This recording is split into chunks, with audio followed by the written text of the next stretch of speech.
Okay, good morning, everybody.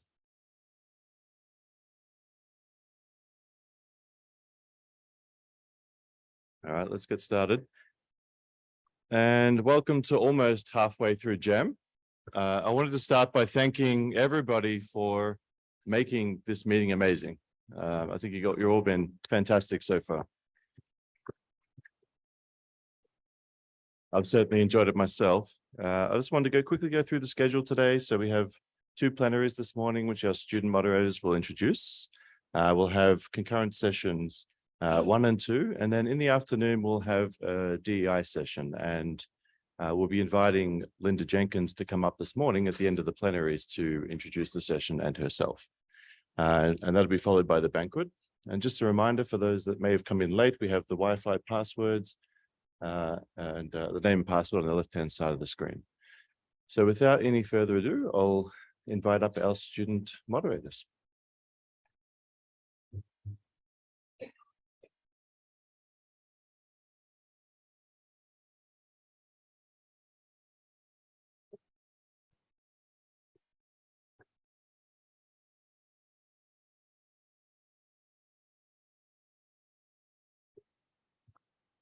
Good morning, everyone. I'm Shinju Chen, a rising 4th-year PhD student from the University of Illinois Urbana-Champaign. My research is on the impact of heavy ions in the overall magnetosphere. I currently serve as a student rep for JAM, and I'll be moderating the Q&A today. My name is Elle Vandegrift. I just finished my PhD at the University of Texas at Arlington, and I am now starting a postdoc at NASA Goddard. And I am the senior rep, the rotating off rep this year, and I will be introducing our student invited plenary speaker today. Alexa Halford, everybody. Following graduation from Augsburg College in Minneapolis, Minnesota, Alexa Halford went on to receive a master's in astronomy and planetary sciences from the University of Colorado at Boulder and a PhD in physics at the University of Newcastle in Australia. Shortly after completing her PhD work, Halford won a highly competitive Visiting Young Scientist Fellowship from Dartmouth. She then moved to the Aerospace Corporation and now is the lab chief of the Ionosphere, Thermosphere, Mesosphere Lab at NASA Goddard. At Goddard, she works as the Heliophysics and Space Weather Goddard Strategic Lead for Artemis, the Deputy PI for PetitSat, and is on several other committees and working groups associated with space weather. Let's welcome Dr. Alexa Halford.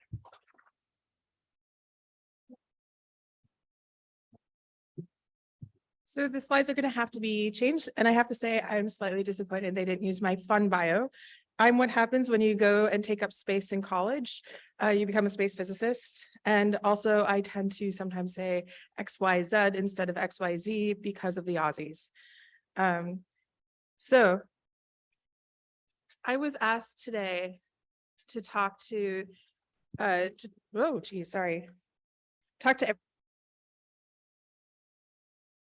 Oh, sorry. This is what happens when you try to do communications and outreach. Nothing ever goes right. And that's one of my key messages, but it's that was not planned. One of the things that I do a lot of, or do probably more than I should sometimes, because I think it's really important, is outreach and also trying to get just the community engaged in different activities. And that's what the students asked me to talk on. And I have never talked about it. I've never talked about how to do it. And so please bear with me as I learn how to do that as well. So the reason why, let me get back into there we go.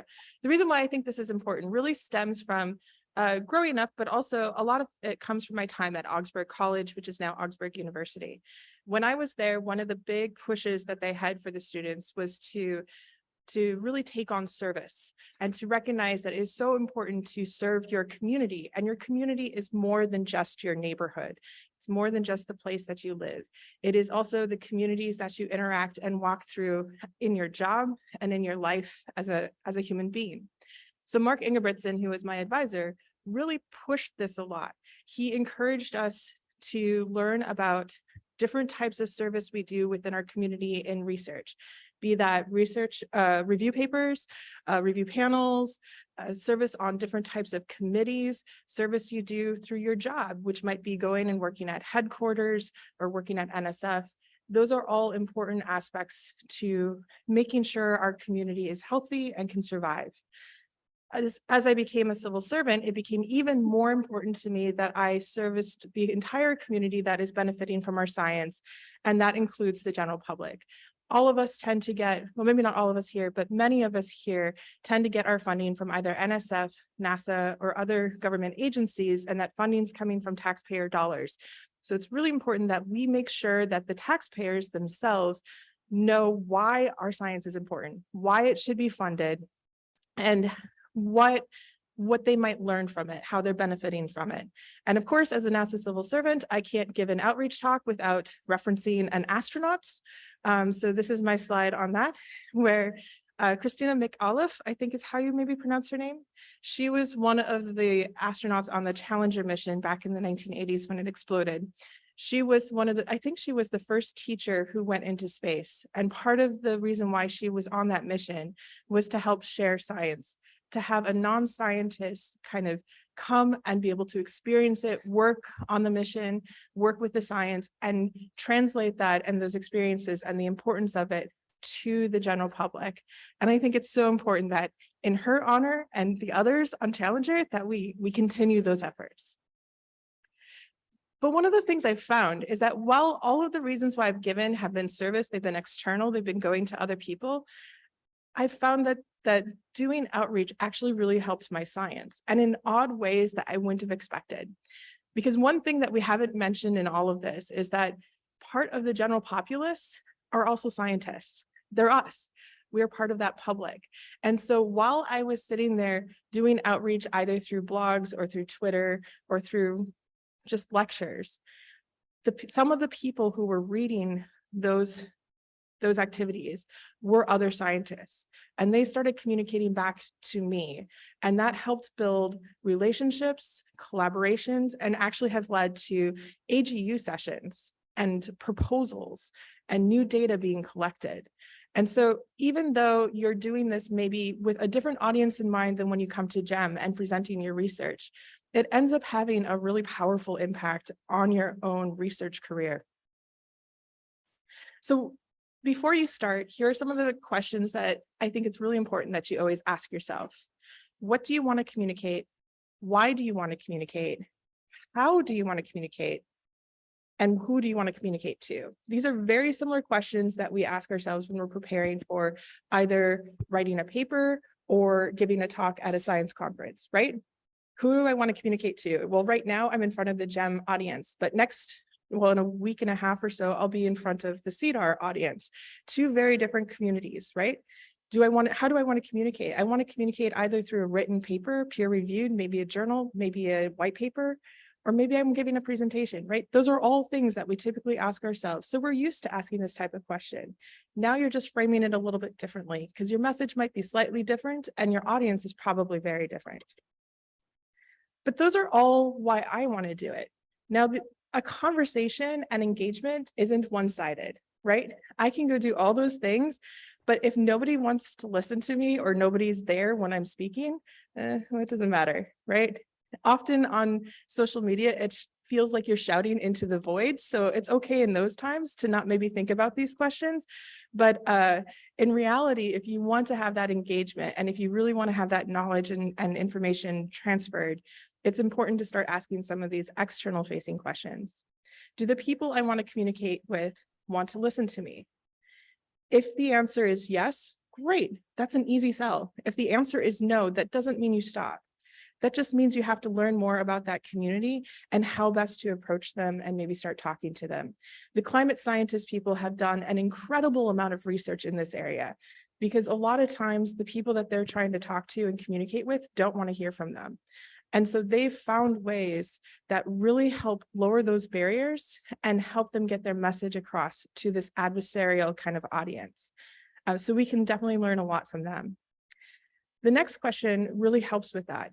Why should they care about what I have to say? They're giving up their time. And as someone told me the other day, you know, often if you're lending money or something, you can get it back from a person, but time is something you can't get back.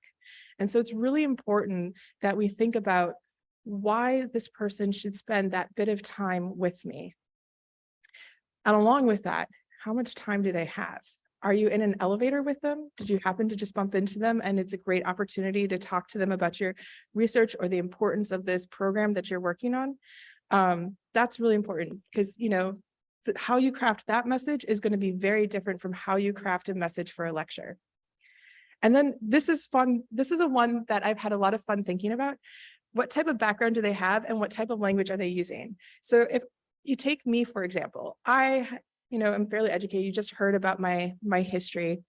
But if I'm sitting at a coffee shop or a bar, the way you come and talk to me about your science is probably going to be very different than if you meet me in the halls of NASA or at a university, right? The type of language and words you're going to use, the type of detail, and that's okay. So you have to tailor your message to where you are and who you're talking to. And then, of course, the platform you're using. If it's an art exhibit, that's going to be very different from a research paper. But really, all this boils down to is that you're putting yourself out there in this kind of scary sense, right? Trying to go out into the unknown and build a bridge of communication and trust and knowledge exchange to another party. So how can we do that?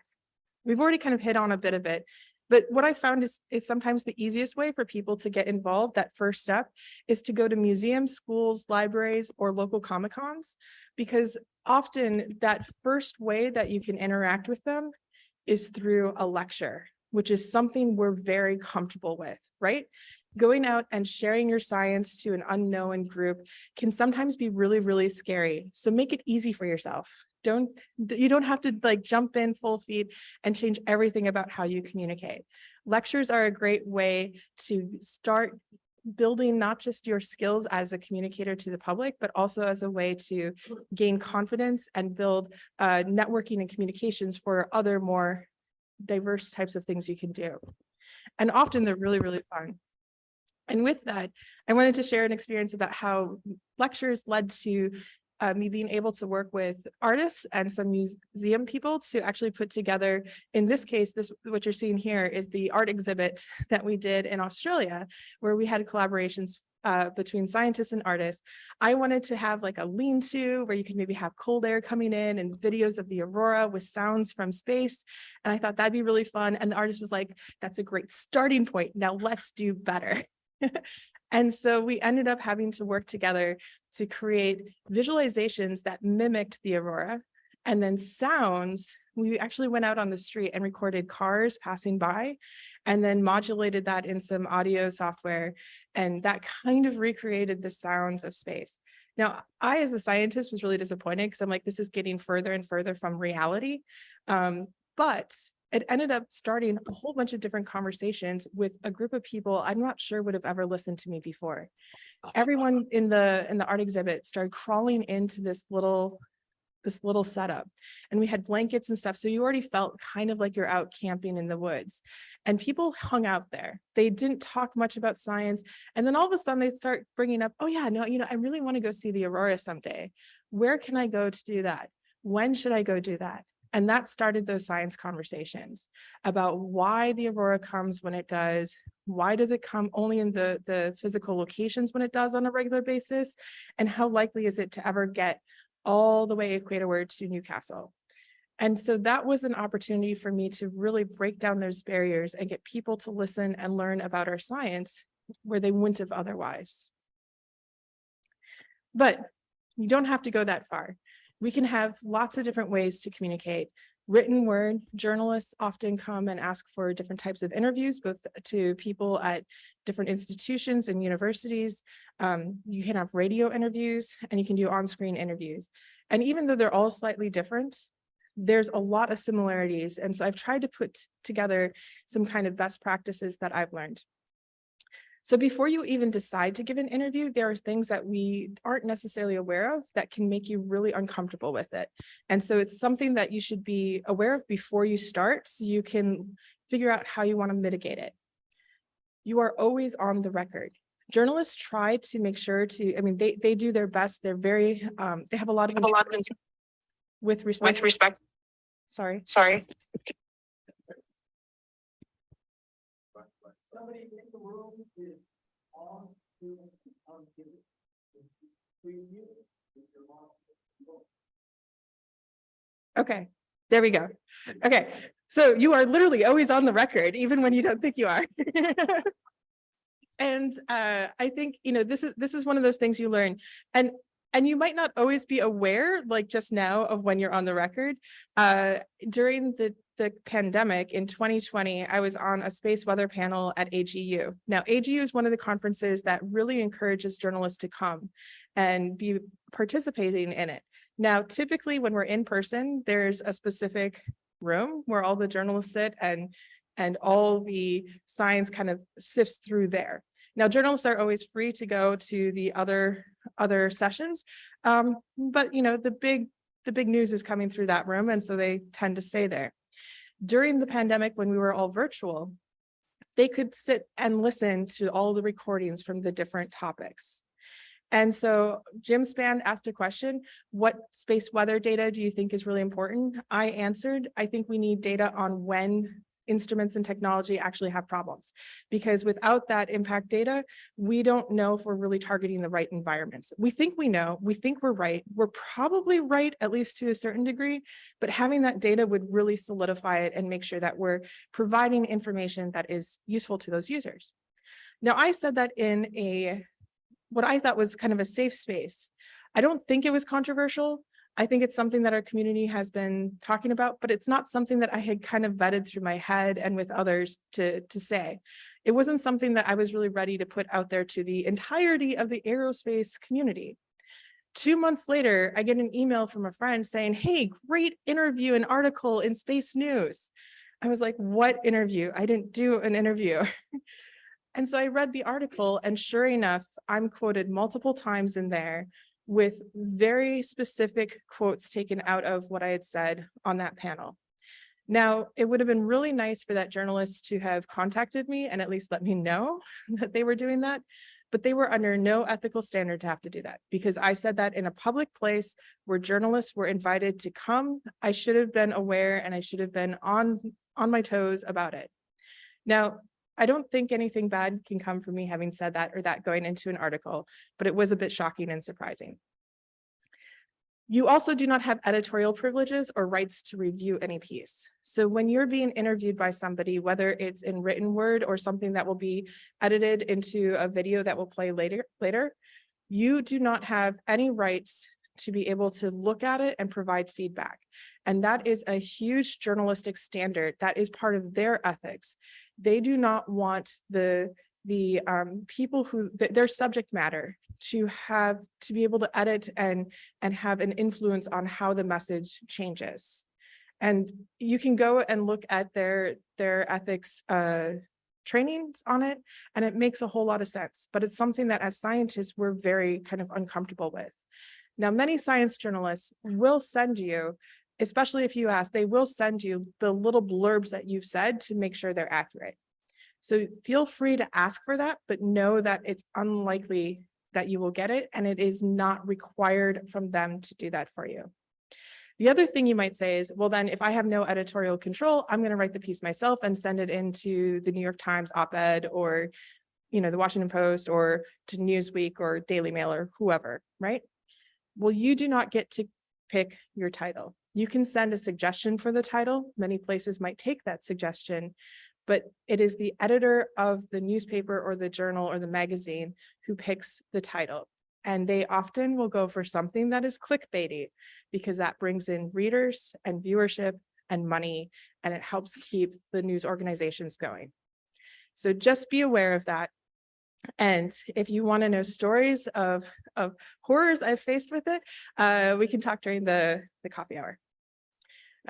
Also, just as a side note there, please don't ever stalk fellow scientists on Facebook, Twitter, Instagram, TikTok, wherever, if you don't like the title that they put up, that's just not okay. That is, yeah, anyway. So once you've decided that you're okay with those kind of baseline ideas, then you want to give an interview. Remember, again, you're always on the record.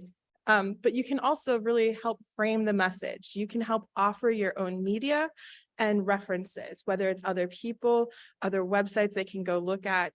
And that's really valuable. And journalists and interviewers, sorry, really appreciate that. Take notes with you. Ask them if they're going to, if they can give you kind of an idea of what they want to know about, and start writing out questions you think they might want to ask, or what they might want to ask and what you think they might ask, and write out some answers. Practice. Once you have those, practice it. Find ways to kind of make it really concise. Find things that you think will be pithy and will catch on. And you can train and find coaches. There's a lot of media training out there, and I highly encourage people to go and take some. It is incredibly valuable, not just for speaking with the media, but also just for our own expertise in giving presentations. Along with that, do it before you even know you might be talking to a journalist, because once a journalist calls, it's a little too late.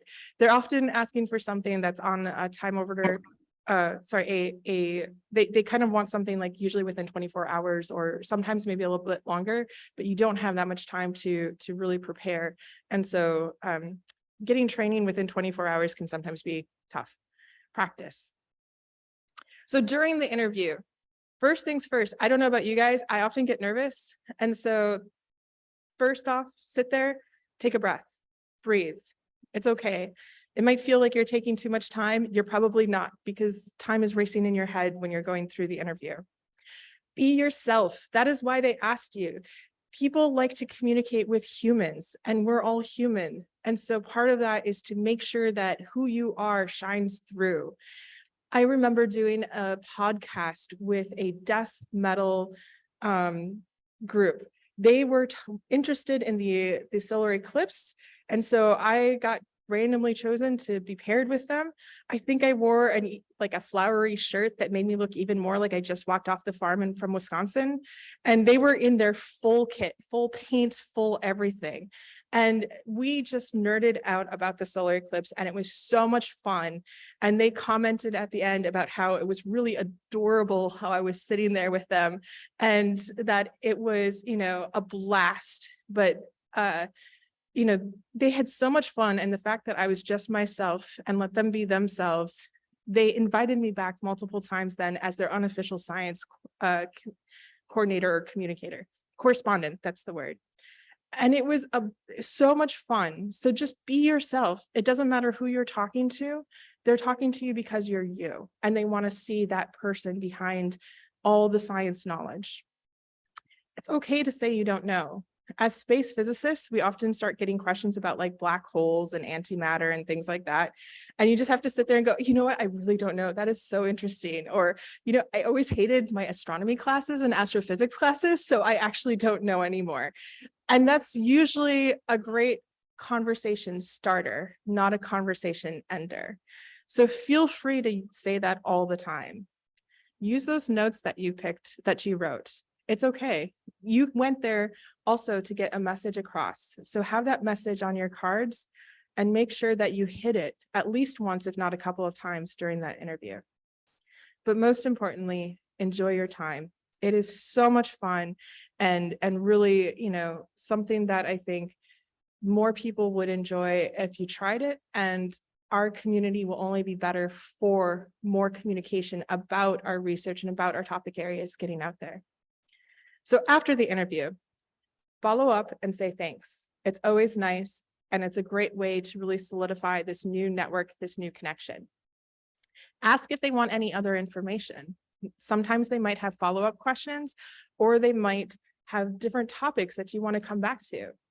During one of the solar eclipse interviews that I did with the local television show, I was on the 6 p.m. news. It was great, went well.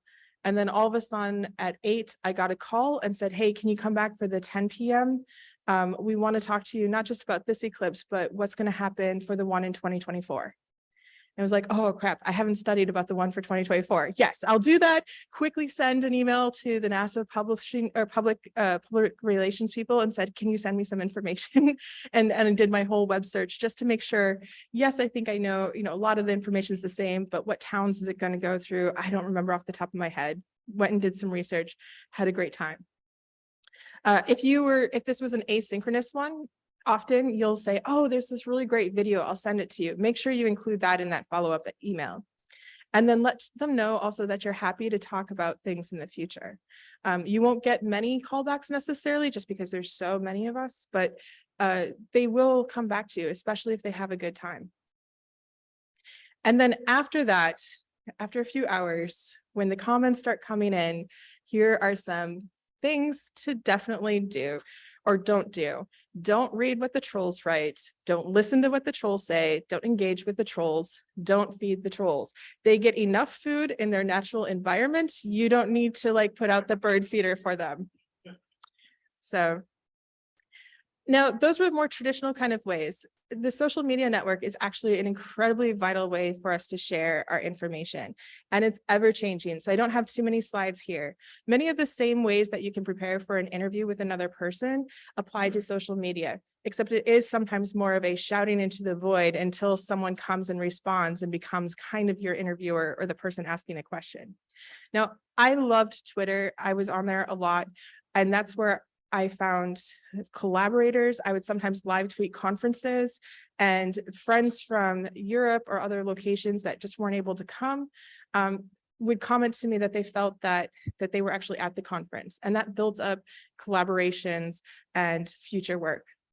It's also a place where when we were launching the barrel balloons, we would put out quick notes on Twitter about when the balloon launched, and then we'd follow it up with a blog post about the recent activities and what was being seen. And then we linked that in another Twitter post. What happened from there was something that I really didn't expect. We ended up having people who were running other ground stations and other satellites start using that to just check in and make sure that their instrumentation was running and collecting data. And then at the end of the campaign, or a little bit while later, or at the next conference that I saw them at, they mentioned to me, oh yeah, I saw these tweets and we made sure that the data was running and we got it. Or I saw these tweets and I went to make sure the data was the instrument was running, and it turns out that it was broken and we didn't get 2 weeks, but we have other data, And it was really interesting to see how that public that I thought I was talking to, which I thought was going to be more like K through 12, more science interested folks, ended up being the community that I was a part of. Through Twitter, and I kid you not, because it was easier to get a hold of some people via Twitter than email, we ended up writing a proposal for ISCAT time. So when Beryl finished the 2 main campaigns down in Antarctica, we had a couple in Sweden, and we wrote campaigns to get ISCAT time to be able to have the radar running with the balloons launching literally 200 kilometers away. And even though we haven't yet been able to publish data on that, because it turns out that it really is nice to have people funded to do the research, to then write the papers, and that hasn't happened yet. We do expect that there will be some good research coming out of it, hopefully with an ISI team coming up if we get chosen. But yeah, it's really a great way to get involved. Now, each of the platforms runs differently. So that's another reason why I didn't put lessons learned here. On Twitter or Instagram, TikTok, the more you post, the better, because it's refreshing all the time and you're just trying to get into people's eyes. On something like a blog or a podcast, if you did a podcast every couple of days or every few hours, that would annoy people like crazy and they would stop following you. And so when you or how often you post is really important, and it's changing from each media platform to the other. What day of the week you post is also very important. So when you're doing blogs or something like that, it's really important to be consistent. I'm not usually very consistent. I go through phases. That's okay. I'm not trying to be an influencer. But if you post, say, on Friday evenings, that might be really great for your audience, or it might be horrible because they're all coming home and want to just shut down from work and not listen. If you post on Wednesday at like 11:49 or something like that. That might be just enough time where they get the email saying, hey, there's a new post. And you can go, oh, look, it's lunchtime. I'm going to go grab some lunch and read this. And that might be the way you really build your viewership. So take the time when you think you want to go out and start doing outreach on these different platforms to learn about the platform itself and the best way to use it. And again, don't feed the trolls. They're fine in the wild. They don't need your help. Okay, so then where to find resources? This is something that I hear often, is that we don't have good visuals, and that's why we don't do as well as, say, astrophysics or planetary. That's just not true. They often use our visuals, whether it's the sun or the aurora. In fact, many companies that have nothing to do with science use our visuals of the sun and of the aurora and of satellites and everything. So we need to just embrace what we have. You know, cartoons are fantastic, and you can find a lot of cartoons and images and model results on the NASA Scientific Visualization Studio. Now, ESA also has a bunch of really great ones. NOAA too. I'm from NASA, so sorry that you're seeing my bias here. But also make your own. When you make your own, it doesn't have to be perfect. None of the visuals I've shown here are perfect that I made. But what happens is that it causes a story. So Aaron West, he shared with me his pictures of the aurora, and it was great because it started with the story of there was this huge event that came down into Minnesota, and I was able to go out and see it. And then while I was sitting there, a whole bunch of other people came, and I was able to talk about how this substorm was happening and how this geomagnetic storm was happening and all the different processes. That's impromptu science outreach and community engagement, and it's so good. And when you have your own pictures, it helps people know they too can go do that, right? And that story starts opening the door to them.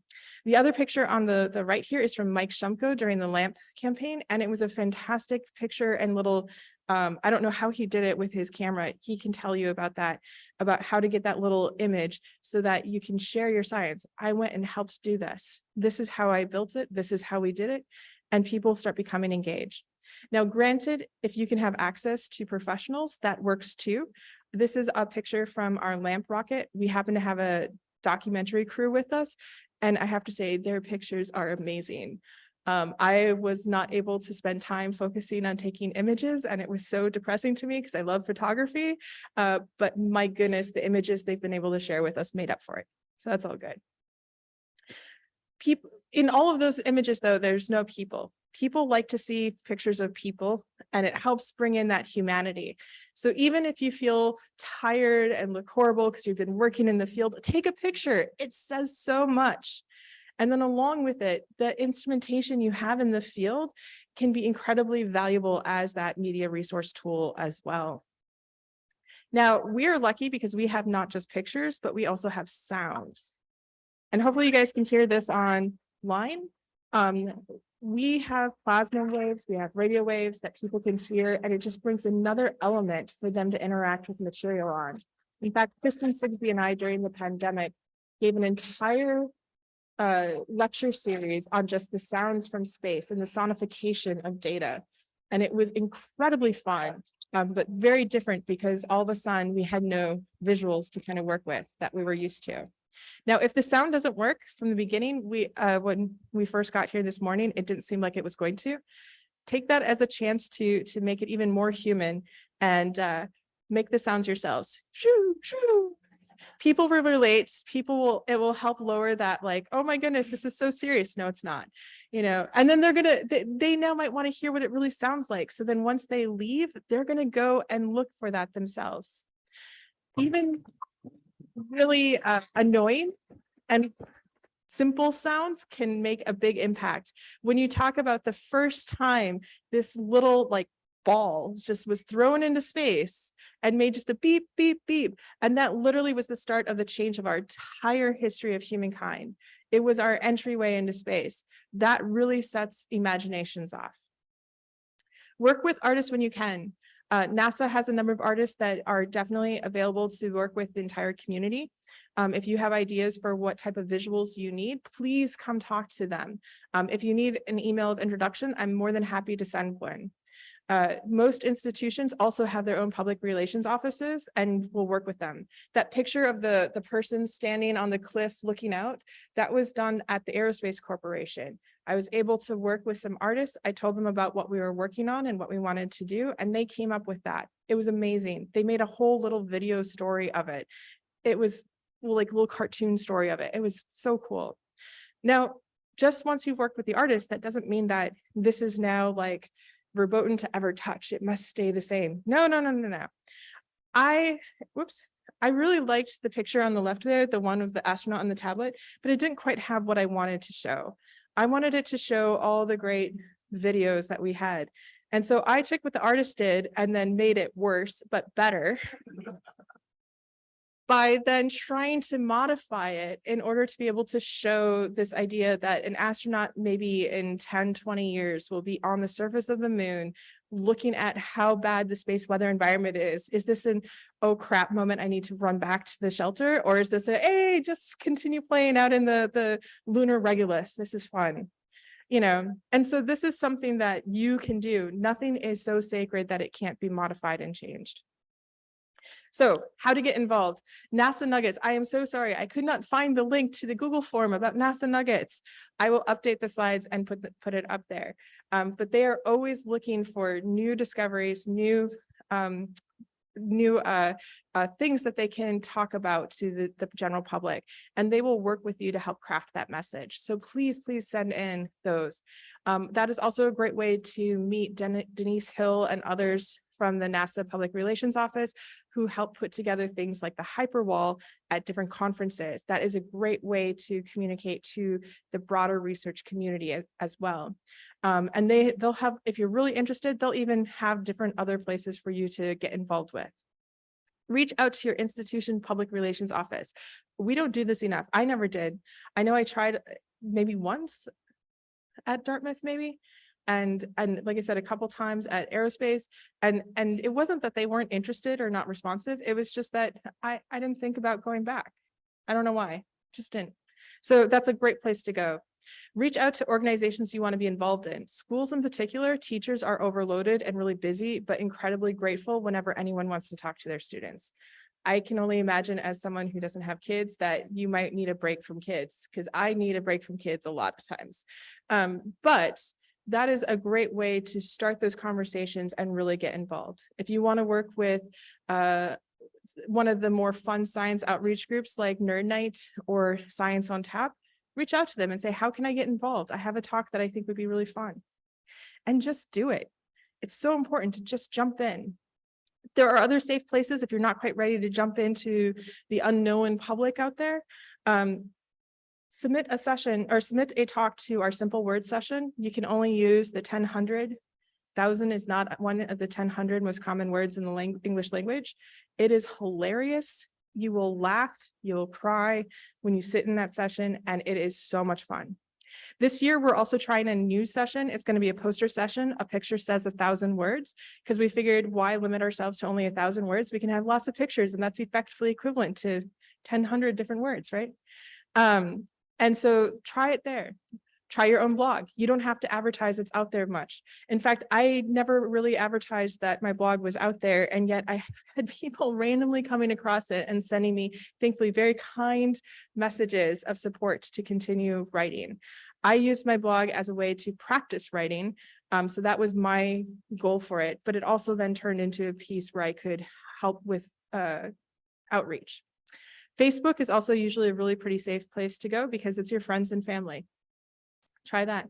And then even within your own research group, whether it's putting together stuff that can go on your website or just shared and practiced amongst a group.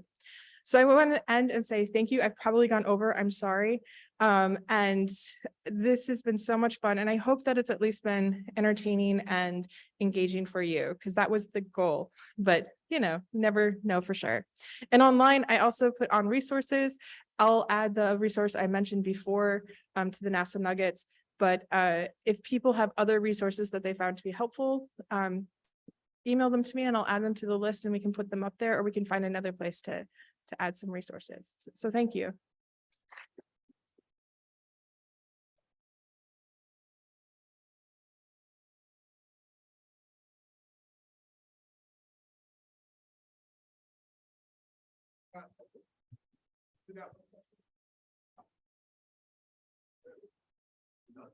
Turn it on. Okay, so we got one question from online. Is there no copyright issues if we use images, visualizations, et cetera, from NASA and ESA? No, so they do want you to cite it.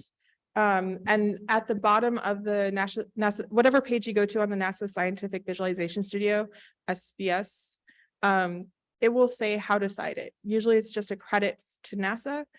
Sometimes they'll have the people who worked on it. And they appreciate it when you cite it because that helps bring people back to them and helps their foot traffic, helps NASA know that they're providing a valuable resource that should continue to be funded. And so it's really good to do that.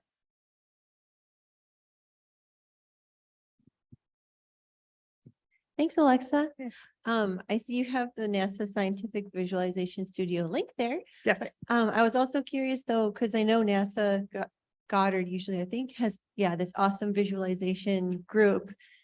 But if you're just like me or someone not at NASA, can you approach them and ask them to make something? And do you have to bring them funding, or it's part of their job to just like, how does that work? Yeah. So a little bit of all. Yes. So of course, more than happy to have people come and talk to them. They are often looking for ideas, and especially if you're on a NASA funded project, that really helps. Now they have a lot of stuff that they're doing, so funding can help, but if they have a break or if it's something really quick, they usually don't need any sort of funding with that. If you do need funding, talk to your collaborators at Goddard or at NASA, and usually we'll have some sort of project that might be able to be similar and might just benefit from that same stuff. And so we might be able to help with it. But that said, especially when you're doing stuff that would go into like the nuggets for NASA, they want the best media that will be there, right? And so that's really important. When you're working with a NASA mission, they want to make sure that they're really helping enable advertisement of the benefits of that mission. And so, it doesn't matter if you're sitting at NASA or if you're sitting at another institute or you're just off by yourself doing research, they want to hear from you. They want to be able to help do this. How much time and how quickly they can do it is more dependent upon other polls from them. So, but that's true for all of us.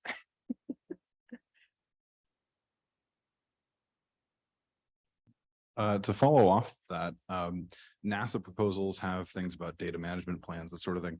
Would it make sense to add community outreach plans to proposals? Ooh. So there are stuff about citizen science now, and I don't know. That is a good question, and someone from headquarters can maybe answer that later, or this could be proposed as something. Yeah, I think Mike. NSF, what would you like? Or no, you're not NSF anymore. HAO, what would you like to hear?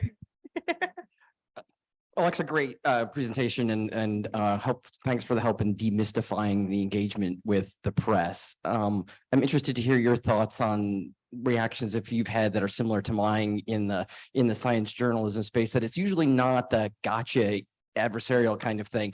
And they tend to wrap up the interview with the question of, what else would you like to tell me? Or what have I forgot to ask about? And your thoughts on being prepared for that really great wide open door to get the message across. Yeah, no, that is really, really important. So science journalists are not trying to get the gotchas. I recently had to give an interview to a New York Times journalist about there's a group of astrophysicists who want to put some sort of instrument on the mega constellations of LEO satellites that are going up. And all I could think is this going to be a time when they're trying to say, oh, NASA's down, is really encouraging the proliferation of stuff in space, and that's going to harm, make the debris problem worse? Or if I go too far in the other direction, are they going to say, oh, NASA's against, Starlink and One Planet and all these other groups that are trying to put up, huge amounts of satellites in space? And so I tried to make sure that I was prepared for that and was careful. And it was, really nice because they weren't trying to get me. And they took my quotes and actually that was one of the times they let me review them. And we worked to make sure that It wasn't a gotcha moment. It was yeah, more data is always really nice, but we have to be careful about the reality of the situation. And so it was nice and measured. Being prepared for the what else would you like me to know about is really important, because that's your opportunity to help define the message and really define what they might want to talk about and ask you in the future.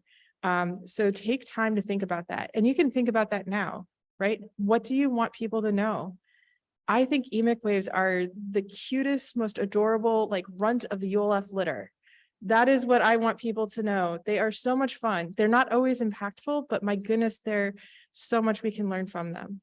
And so that's a message that I've taken years to craft, right? And figure out what is the best analogy to say it. They're also the Eeyores, if you ever wanted to know, like, yeah, I have lots of analogies for emic waves because I've thought maybe a little bit too much about them. But anyway, so yes, always do that and always be prepared. Start now, start today. Your point about always being on the record. I was asked to do a radio hour-long interview on my subject of interest, substorms in the Aurora. And we got halfway through it, and he suddenly stopped the interview of the science and says, why is it that scientists today are so dumb? They don't know anything. They are, he went back to 1400. He said there were people that knew everything there was to know. And I had the next half hour trying to explain to him there was a lot of additional information in the last 600 years. Oh, yeah. You have to be careful and prepare in advance, because there are some people. One of my colleagues at UCLA had the same problem with the big one, the earthquake that's coming. Yeah. And they tried to trap him into a statement that would happen in the next 3 or 4 years. Yeah. So be careful. Oh, no, definitely be careful, but also know, especially like I've done a couple of radio interviews during like the shock jock hours in the morning. And with it, I find you also have to be willing to make fun of yourself and make fun, just be on their level, sort of, not be nasty. We don't want nasty shock jocks, but be able to play with them, right? So whether that's saying, sometimes I think I think I'm really stupid too. Yeah. But you know what? We've done all this cool stuff. We've done all this new things. And the great thing is that every time we learn something, not only do we learn about it, but we also learn how much we don't know and how much more we need to like dive into this. Right. And I think that's where you can practice some of those things, right? We're kind of used to knowing what might come up in that kind of arena. And with your friends with media training, they'll throw those at you to try to catch you off guard. And the more you just practice it, it's okay. And also take a breath, take a beat, or say, I'm not sure I agree with you on that. But let me tell you about this really cool science, because once you're talking, it's really hard for them to necessarily yell over you, because then all of a sudden now they're the horrible person, right? Who's talking over you. So you can just go and I don't know if I'm sure everyone here has heard the joke that don't ever ask a PhD student what their thesis is on, because like 4 hours later, you'll finish hearing about it. Take advantage of that quirk and just start talking and don't let the mic go. Yeah. So Alexa, thank you for all this useful advice and put together in such an entertaining way. Thank you. So I have a comment and a question. And so also talking about being on the record, often with radio or TV, sometimes you're asked to talk to a producer first. And so once I thought I was talking to the producer, but halfway through our conversation, I said, are we on the air? and we were. So it would have been a different conversation.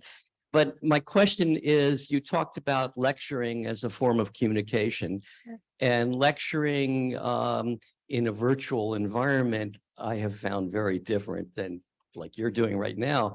And so do you have any advice for that? I mean, when you don't have the eye contact, you don't have that rapport with the audience that you have when you're in person. Yeah, it's definitely different, and it's both good and bad. It's good in the sense that you can't see when people are answering their emails instead of listening to you, but it's also bad in the sense that you don't get the laughs necessarily because they're muted. And so I try to kind of almost imagine that the audience is there, and that's not necessarily useful. I also found that before the pandemic, when you were doing more things just in person, I might practice a couple of times, but if I started practicing too much, I'd get in my own head, and that would make it sound robotic, and I was no longer that human up on stage. With the pandemic, I found I actually had to practice. I had to over practice to the point where it was not quite memorization, but it was making sure that I knew where to really have inflection in my voice and try to do that. PowerPoint now has a really cool feature where you can rehearse with a coach. And I mean, it's not a real coach, it's an AI coach. So take it with a grain of salt, but they do measure your voice modulation and your rate of talking. And I found that to be really helpful. So I would sit there and practice with it. And it was almost like a game. Can I get it to say that I'm doing too much voice modulation? No, I apparently am monotone as a default. And so I haven't yet won that game. But I found that was kind of useful, because then at least when I was practicing, when I was trying to over exaggerate in my practice, that meant that in real life, I was still there. And then afterwards, when Zoom would be silent because people were, also awkward and not sure how to ask questions on Zoom, I would sit there and say, I'm sure there's a question. Come on. Like, not everything I said could be right. Not everything I said must have made sense. I'm sure I used some jargon that you don't know. Ask me about that. And that usually, like, not quite daring the audience to come at you, but like trying to engage them, trying to say, I know that I'm not perfect. Ask a question. That really seemed to help. Yeah, and I know I was once told, so I did figure skating growing up, and we had to do this TV interview, and they told us that the shots would all be from the shoulders up. And so I thought, great, I'm going to be so smart.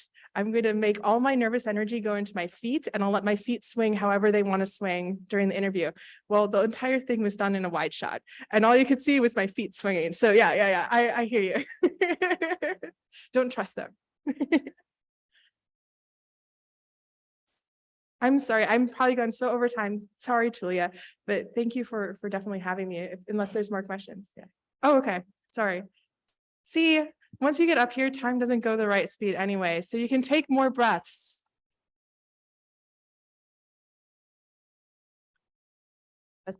Any more questions? Let's thank our speaker one more time.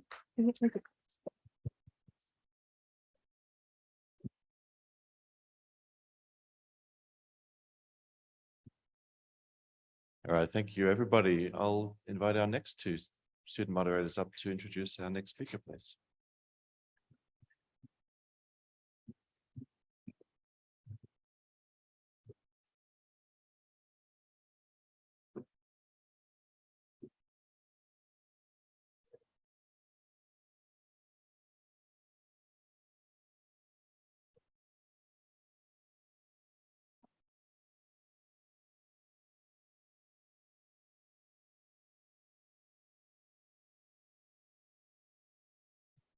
Hi, everyone. I'm Dominique Stumba. I'm a third year PhD student at UCLA, and I work with Jacob Bartnick on electron precipitation. Hello, everyone. My name is Neha Shwasto. I'm a third year PhD student at University of New Hampshire, and I work with Jimmy Rado. Today, I'm honored to introduce Dr. Tuija Pulkkinen. She is going to talk about system sciences needs global models. Dr. Tuija earned her PhD from the University of Helsinki in Finland. Presently, she holds the position of George R. Collegiate Professor and Chair of the Department of Climate and Space Sciences and Engineering at the University of Michigan. Prior to this, she served as a Dean and Vice President, as well as a professor at Aalto University. She has also held the position of Director of the Geophysical Research Division at the Finnish Meteorological Institute. Throughout her career, she has made significant contributions to numerous national and international organizations. Dr. Tuija currently serves as a member of the steering committee for the NASEM Decadal Survey on Solar and Space Physics. Her research primarily focused on plasma physics and the interaction within the Sun-Earth system. She employs advanced numerical simulations to investigate the energy transfer mechanisms from solar wind to the magnetosphere and through the ionosphere. With that, please welcome Dr. Tuija.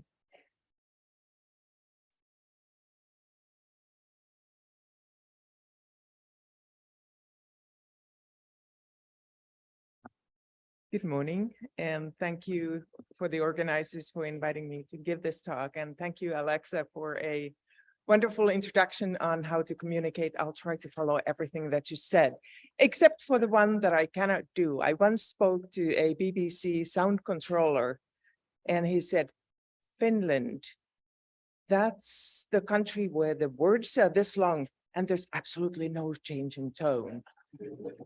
So lack of tone does not reflect lack of interest, lack of emotion. It just means I'm finished, okay?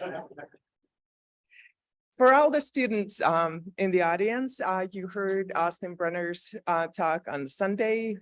Austin talked about the modeling, the details of the modeling. I will start from the very basics of the physics and jump right to the other end of the use of models. So this is sort of bracketing what Austin talked about, but hopefully not too much overlap.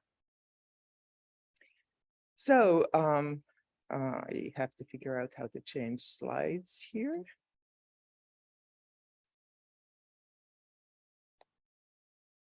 This is not responding at all. Okay, there we go. So what I want to talk about is, first of all, remind everybody that geospace is a system of systems. It's a very complicated system.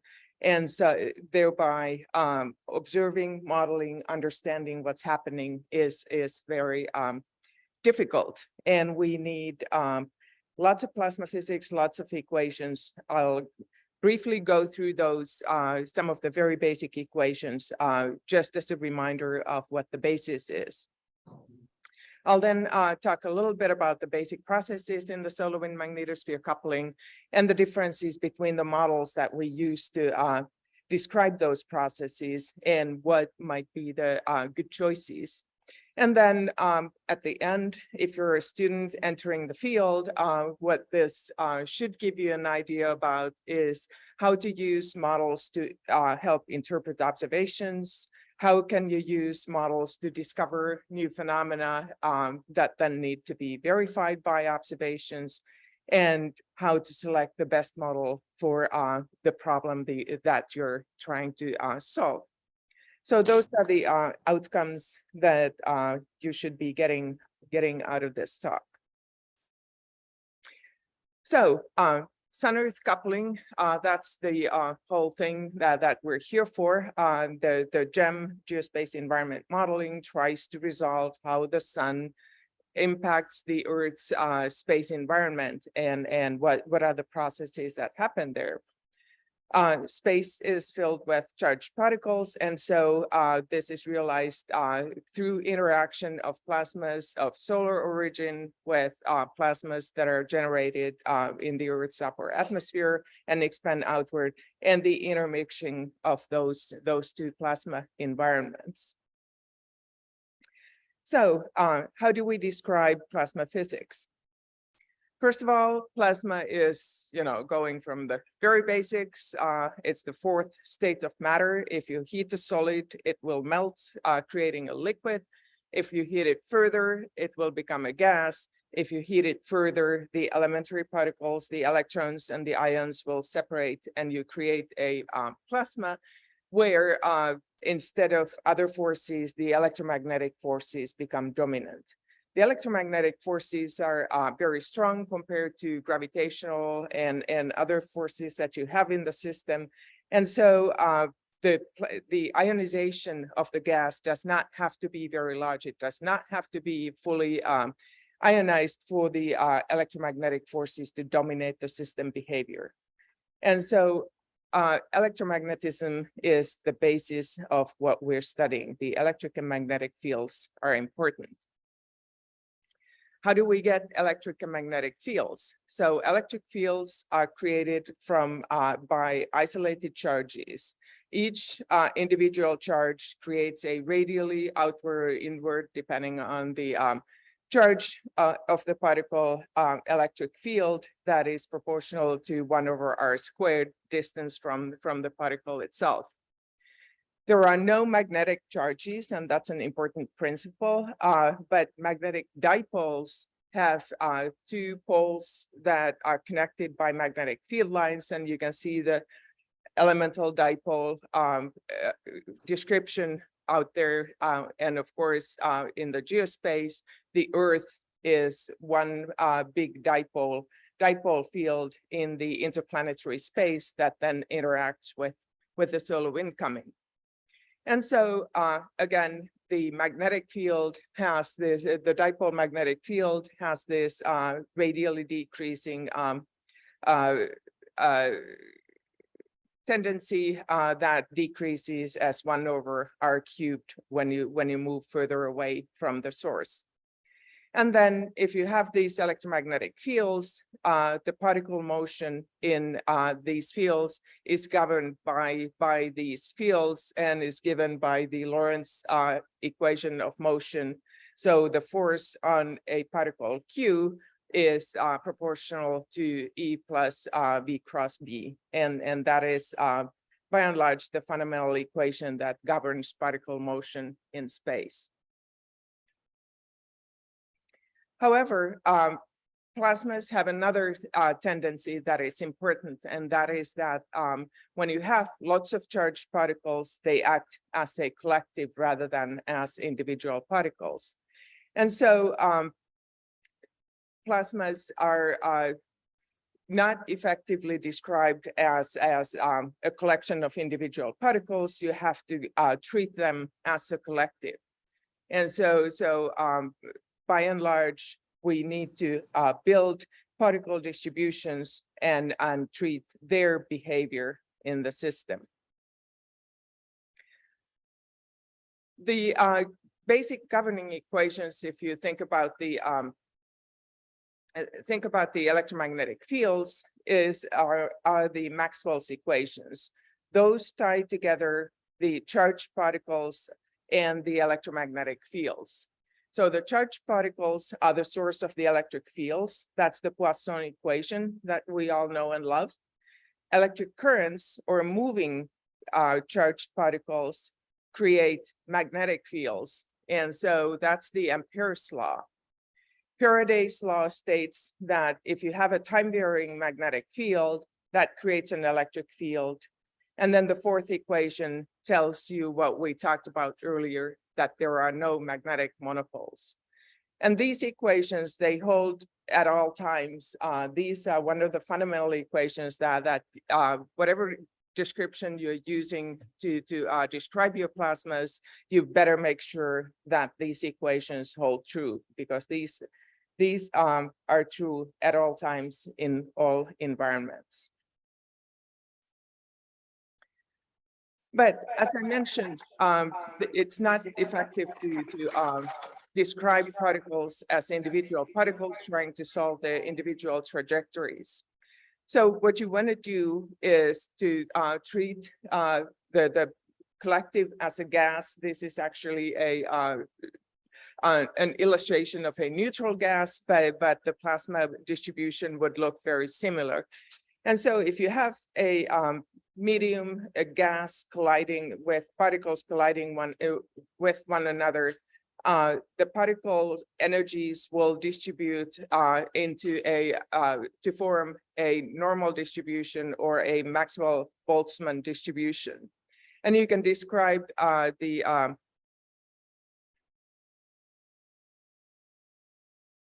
we go. You can describe the particle probability, velocity probability distribution with the Maxwell-Boltzmann distribution function. And the time evolution of that distribution function is then given by the Boltzmann equation that gives you the time rate of change of the distribution function. The total time derivative is driven by the forces in the system given by the electromagnetic fields. You recognize the Lorentz force on this, and then there's a collision term here on the right-hand side. The collision term on the right-hand side is something that is very difficult to describe in plasmas and so often ignored. And so most of the time, when we talk about kinetic description of plasmas, we just set this to 0.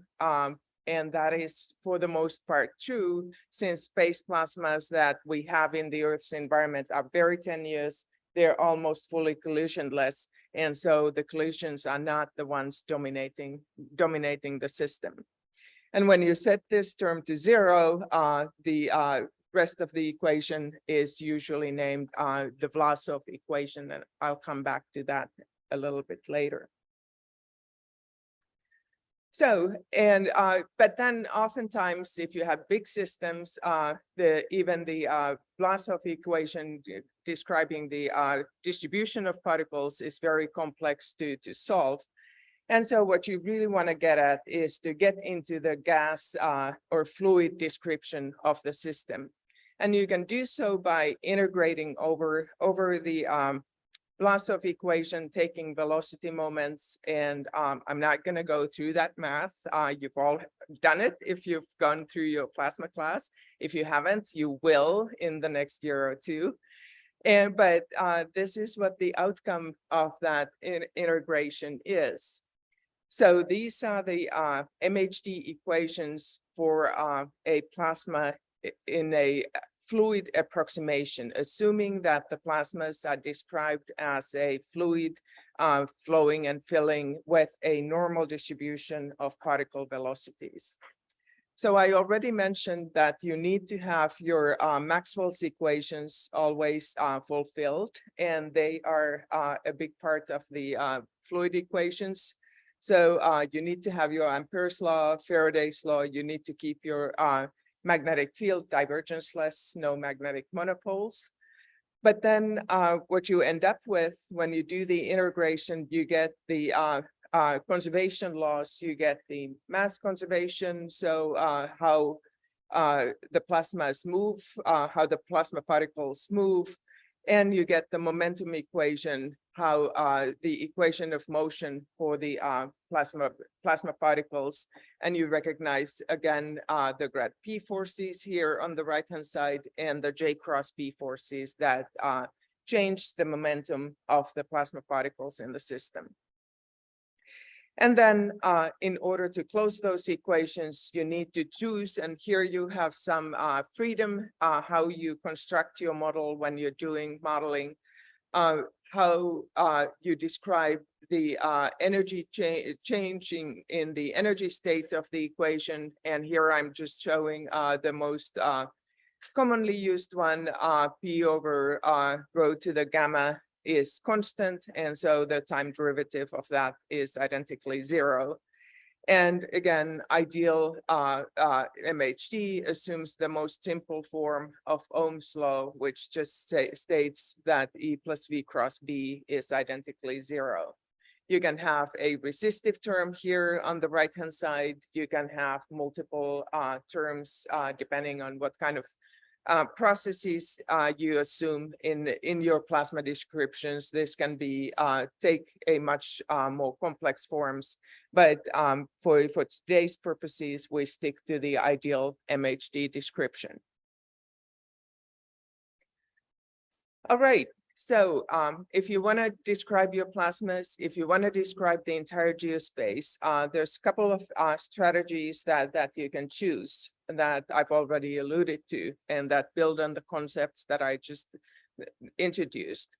So you first have to start with the physics. So you have the charged particle motions under the electric and magnetic fields. You typically can, and in geospace, unless you're very, very close to the Earth's surface, looking at some ionospheric processes, you can ignore gravitation. It's orders of magnitude smaller than the electromagnetic forces. So basically your forces are the electric and magnetic fields. You have to remember that the electric and magnetic fields, how are they created?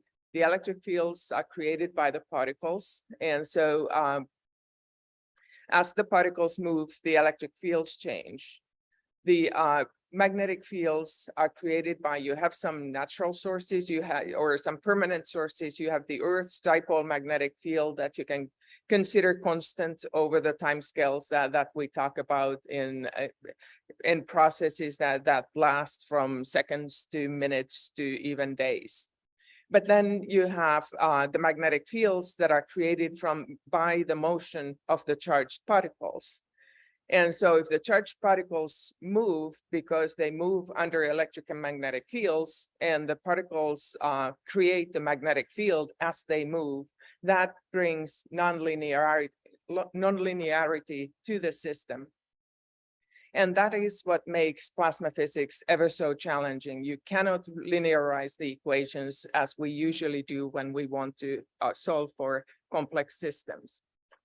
And so those are some of the basics that you need to cover for. Then you make the big choice. Are you going to talk about fluid variables? Are you going to talk about the MHD regime? Or are you going to target solving for the distribution functions? Sometimes the answers are obvious. Sometimes it's less obvious, and you have multiple choices, and I'll come back to that later. And then there's the whole bottom box is what the dirty work of taking the equations that you have into a model that you can solve. And that is what Austin talked to you about on Sunday. And that's something that I won't go into any detail of today, but it's a whole field of science in itself. And it's immensely important how you implement your code, because that does affect what you can use it for. And so if you have the fluid variables, then you have MHD. I'll talk about coupled codes that couple different models together. And then if you have the distribution functions, you can go into particle in cell simulations. You can solve directly the philosophy equation for the distribution functions, and so on and so forth. This is by no means a full description. These are just a couple of particular examples of models often used to describe space plasmas. All right. So I already alluded to that the geospace is very complex. We call it the system of systems for a good reason. It is because it's not homogeneous. It's not something that we can describe well with any particular model. If you look at the entire magnetosphere, and especially the outer magnetosphere, its interaction with the solar wind, that can pretty well be done by using the fluid equations. The foundations for the fluid equations are not valid because the perfect use environment for fluid equations would assume that you have enough collisions to thermalize the plasmas. That's not true in space plasmas, but despite that, the fluid equations tend to work very well when you have a large system and you're looking at the overall behavior. When you come to the inner magnetosphere, that hosts multiple plasma populations. It has the very cold plasmasphere. It has the energetic ring current and the very high energetic radiation belts. Those cannot be described by the MHD processes because their distribution functions strongly deviate from the Maxwellians. And so you need to think about something else than the fluid equations if you want to include those processes in what you're trying to model. And when you go to even lower altitude to the ionosphere, it's yet a completely another animal because there you have the neutral atmosphere that is collisional. You have the collisional forces between the ions and the atmospheric neutrals. And so again, that requires a different treatment of the system.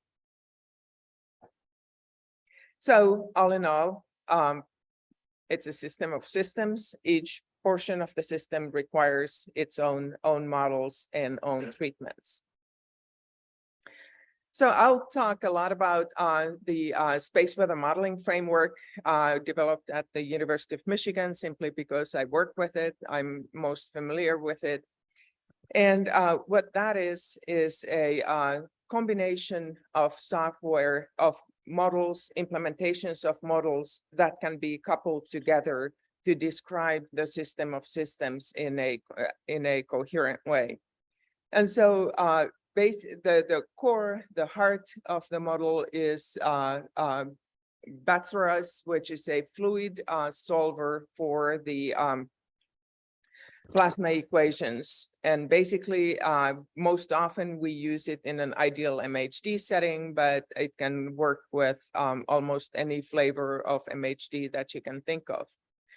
Then you can couple it with single particle motion, so you can trace test particles in the system under the MHD fields. And you can also embed kinetic physics, so take portions of the MHD system that you want to look at processes to greater detail and embed a particle in cell code into that realm and then couple that to the large scale MHD solutions. And so that combination gives you sort of the best of both worlds. You get the detailed description of the plasma evolution in a limited environment, limited space, but then you get the right boundary conditions of the larger system and the how those processes interact with the larger scale system over the entire system. And I'll show examples of that in that as well. So the most often used configuration to describe this geospace is the geospace, what's called the geospace configuration. As I already pointed out, it has the ideal MHD described by Batswaras. It has the Rice convection model, which is a kinetic description of the inner magnetosphere solving for the energetic particles in the ring current. And then an electrostatic ionosphere, the Ridley ionosphere model that describes how you get the potential, the auroral currents in the ionosphere and their coupling back to the magnetosphere. And the way this thing operates is that it takes the solar wind and IMF as boundary conditions in the MHD boundary at about 30 RE, so well upstream of the bow shock. And those boundary conditions are used to run the MHD simulation in the global magnetosphere system. The magnetic field and plasma information is then fed into the RCM, to the Rice convection model, which solves for the density and pressure in the inner magnetosphere. And those values that are typically higher than those that given by the MHD are then fed back to the fluid solution and updates those values to increase the pressure in the inner magnetosphere as given by the kinetic code. And similarly, the MHD simulation feeds field-aligned currents to the ionospheric electrostatic solver that solves the Poisson equation and calculates the electric potential in the ionosphere and feeds that back to the inner boundary of the MHD region, which is at about 2.5 RE from the Earth. Maps the potential along the magnetic field lines to feed the inner boundary velocity condition for the MHD simulation. And these couplings are typically carried out every few seconds in the system. So it's constantly updating. The MHD giving the large scale evolution is constantly being updated based on the feedback from the ionosphere and from the inner magnetosphere kinetic descriptions. And the ionosphere potential electric field is also fed to the inner magnetosphere inner magnetosphere model to update the electric field in the Rice convection model. And so this configuration is what is typically used to describe the large-scale evolution of the magnetosphere, and is actually the version that is operationally run by SWPC in Boulder to provide operational space weather forecasts. So it's a pretty well tested framework to use in magnetospheric modeling.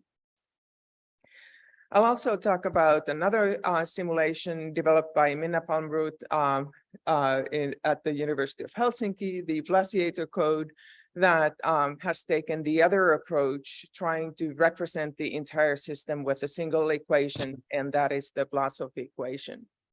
The Vlasiator code solves the proton velocity distribution function using the Vlasov equation. Electrons are still treated as a charge neutralizing fluid, so it's not a full kinetic description. It's a hybrid kinetic description with kinetic ions and fluid electrons. And how that works is if you have the real space here, this is the magnetopause, the inner magnetosphere here.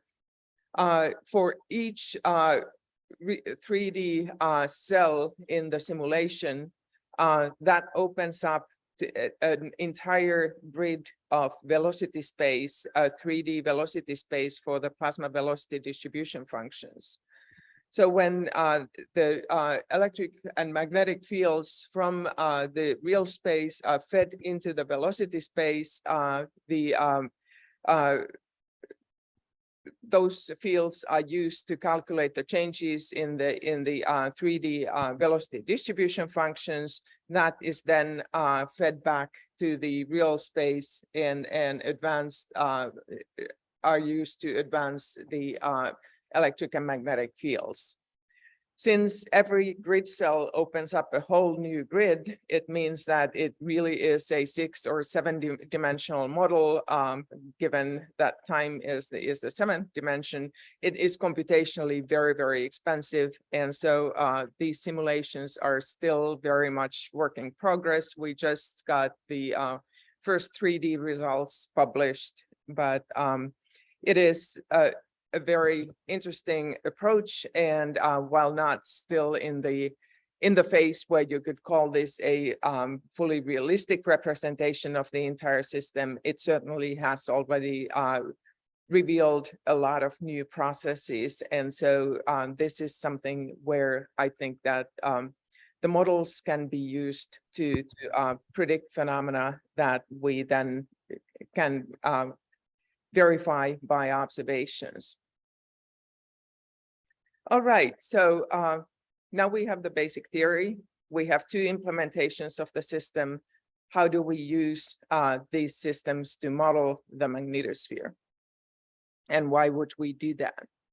So one of the basic things that you can do if you have models is to build your mental image of what is happening. It's often difficult to think about how the particles go, about how they move in the magnetosphere. And for that, just doing test particle simulations in given electric and magnetic fields is very helpful when you can visualize to yourself and to your students or your audience, whoever you're trying to communicate to, how the particles come from the solar wind and how they enter the system and where they might go. And that can be done just by solving for the Lorentz force in the given electric and magnetic fields. It ignores the collective effects. It ignores the fact that the particles will change the electromagnetic fields, but if you're just considering individual particles, that's okay. And then if you do that to a large number of particles, you can visualize where do the particle populations go? How do you populate your magnetosphere? How do the particles fill the magnetosphere, and how do they move about there? And this is from a recent paper by Yushi Chen. So that said, we do have a lot of observations in the magnetosphere. This is what Nikki Fox loves to show us every time that she presents to us. And this is the entire fleet of satellites that NASA Heliophysics System Observatory has. And it is an impressive list. There's an impressive number of satellites in the solar wind, in the geospace system, some operative, some in planning, some are upcoming, and you can really see here the recent technological developments that allow a large number of CubeSats that can bring us more observations than we're used to having.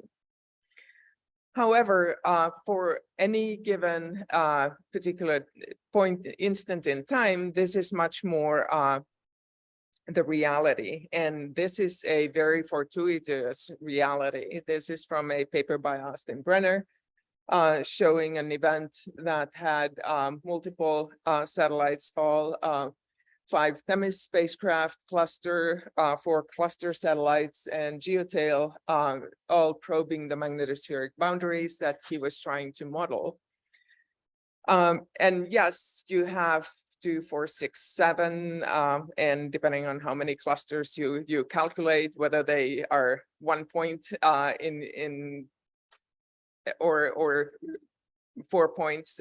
So you have multiple satellites in the system, but the system is also very large. And so you are by no means covering the entire system.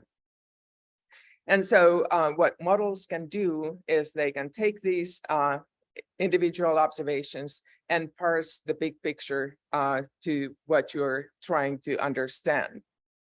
And so if you're trying to look at the magnetopause, here you see magnetic field measurements from 2 of the Themis spacecraft with observations. This is the magnetic field magnitude, remembering that the Themis spacecraft were close to the magnetospheric boundaries. And so you have the observations in black, the simulation in magenta, and you can see most of the time they agree pretty well. There are some deviations where the simulation is doing something else not seen in the observations. And here I'm showing just a portion of Austin's simulation that describes the motion of the magnetospheric boundary. And so when you look at this sequence, you can see that you're crossing some boundaries here, and in the simulation, you have a couple of other crossings in other places.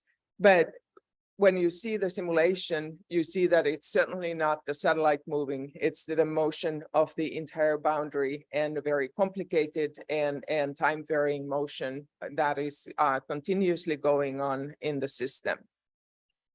And so the point that I'm trying to make is that when you have these global models, when you look at the observations, and when the observations are very consistent with what you're simulating, you can assume that the boundary that you're looking at, the global boundary that the simulation can give you, gives a fairly good representation of what it looks like. And this is something that you could not do with just the observations. We're never going to have observations to that degree of density that we would cover the entire magnetopause to a sufficient degree of detail. The second thing that Austin has been doing is not only looking at the boundary motion, but looking at the energy flux through the boundary. And this is something that models are great at. Since they describe the entire system, you can use the models to look at things that you could not, that you really cannot observe directly. So what he has done is take the surface of the magnetopause and integrate over all the surface and look at the energy flux through that surface. And the energy content can be divided into electromagnetic energy and into plasma energy. And you can look at the outflowing energy, which is denoted positive, and incoming energy entering the system, which is denoted with negative sign separately. And then here at the center, you can see the net exchange. And a couple of points that I'd like to make with this slide. One is that the net energy exchange between the solar wind and the magnetosphere at any given time is a very small portion of the total energy that is passing through the boundary. There's always net energy entry, there's always net energy escape. And the net exchange is then the sum of those two. And so even if you see large amounts of energy entering the system, you really need to look at the net effect. And the other point that I'd like to make in the simulation is if you compare the incoming and outgoing and incoming pointing flux into the system, most of the energy entering the system is in the form of the pointing flux. So it's magnetic flux that's added by magnetic reconnection into the tail lobes. That's the energy that enters the system. And the balancing act is that you have a lot of energy escape in the form of plasma energy, and that is plasmas that convect back to the day side and get reconnected and get out of the system. And on the other hand, they escape through the tail flanks. And you can see the color coding in this simulation actually gives the energy escape and entry. And you can see that the magenta colors represent the negative values, so that those are the regions where energy enters the system. And the yellowish colors in the day side closed field line region and in the tail flanks are the regions where the energy escapes through the system. And so simulations are a great way of understanding the energy flow within and through the magnetospheric system. Okay, what happened to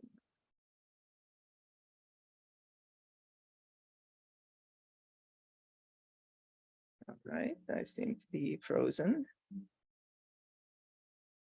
No, don't stop sharing. Fun. Yes.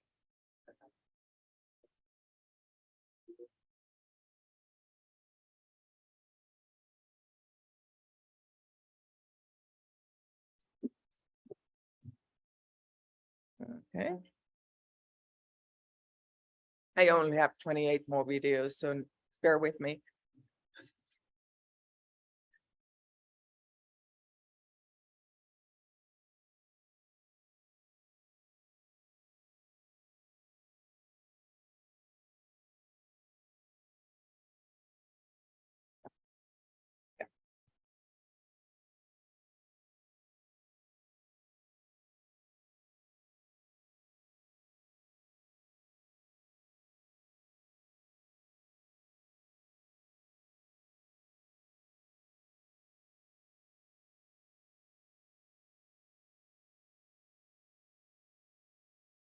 Mhm.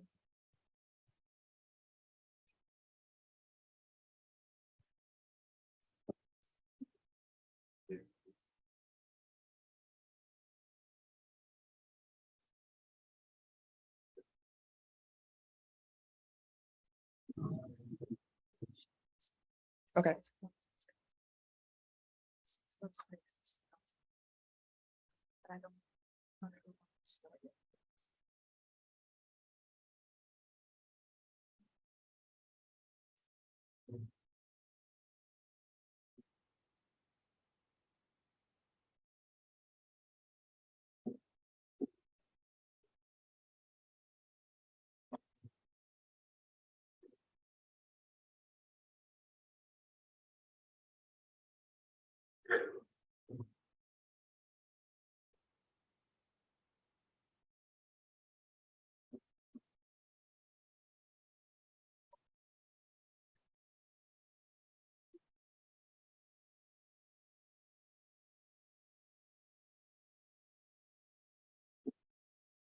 And PowerPoint is not responding at this system. Suggest we control.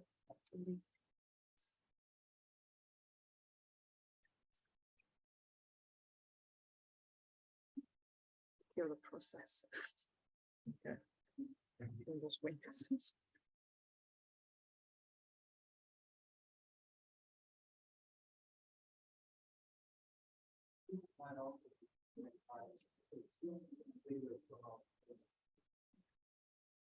Let's like. Can you?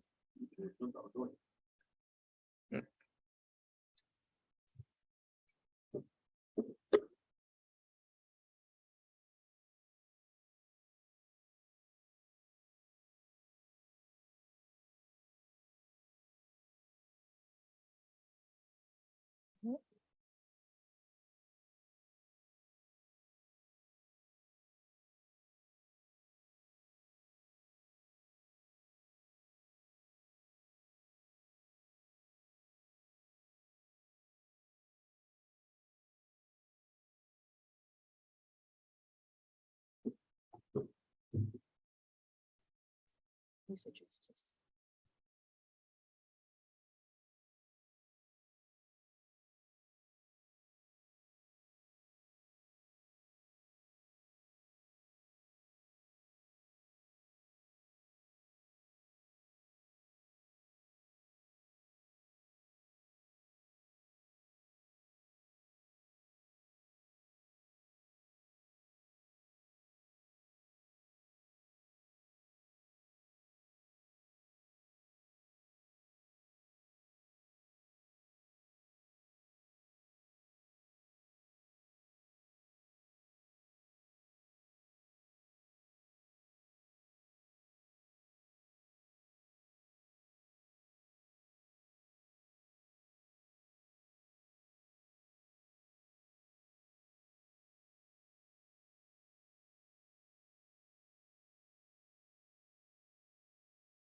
And recordings in I progress. stand corrected.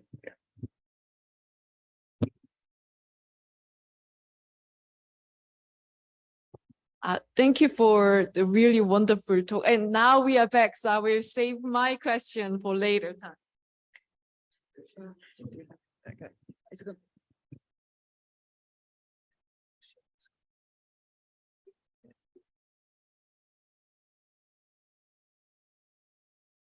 Let me share the screen first.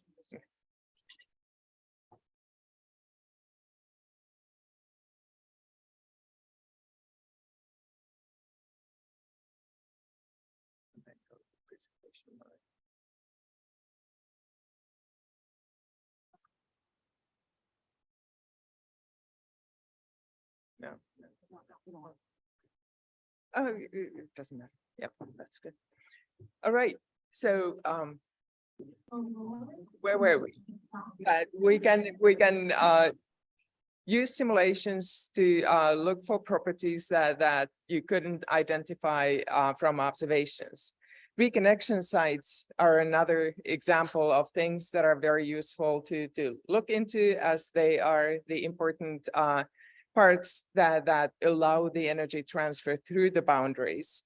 And what you can do, that this is just a single time step circulating around to give you a view of where the possible reconnection sites would be in the system, and those are highlighted by the purple lines. So the point of this slide is to show that what you think of as a simple line across the magnetopause in the simple Dungy picture is a very complicated object that fractionates, goes all over the place, and has multiple branches to it at any given time. And when you look at the time evolution of this, it gets even worse. And but simulations can suggest you these are the places where reconnection might occur. Doing it in a topological way that we've done it here does not necessarily imply reconnection, but if reconnection happens, it's going to happen in one of those purple cells, not elsewhere. So again, something that, whoops. Okay. Now going to the lots of simulations.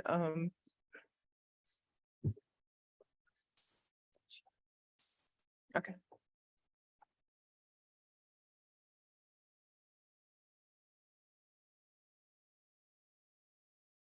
There.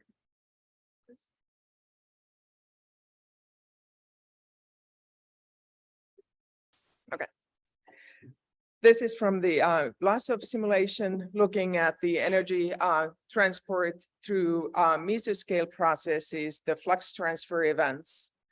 And despite my best of efforts, I don't know whether I can get this to play. Yes, I can. Whoops. I was just there.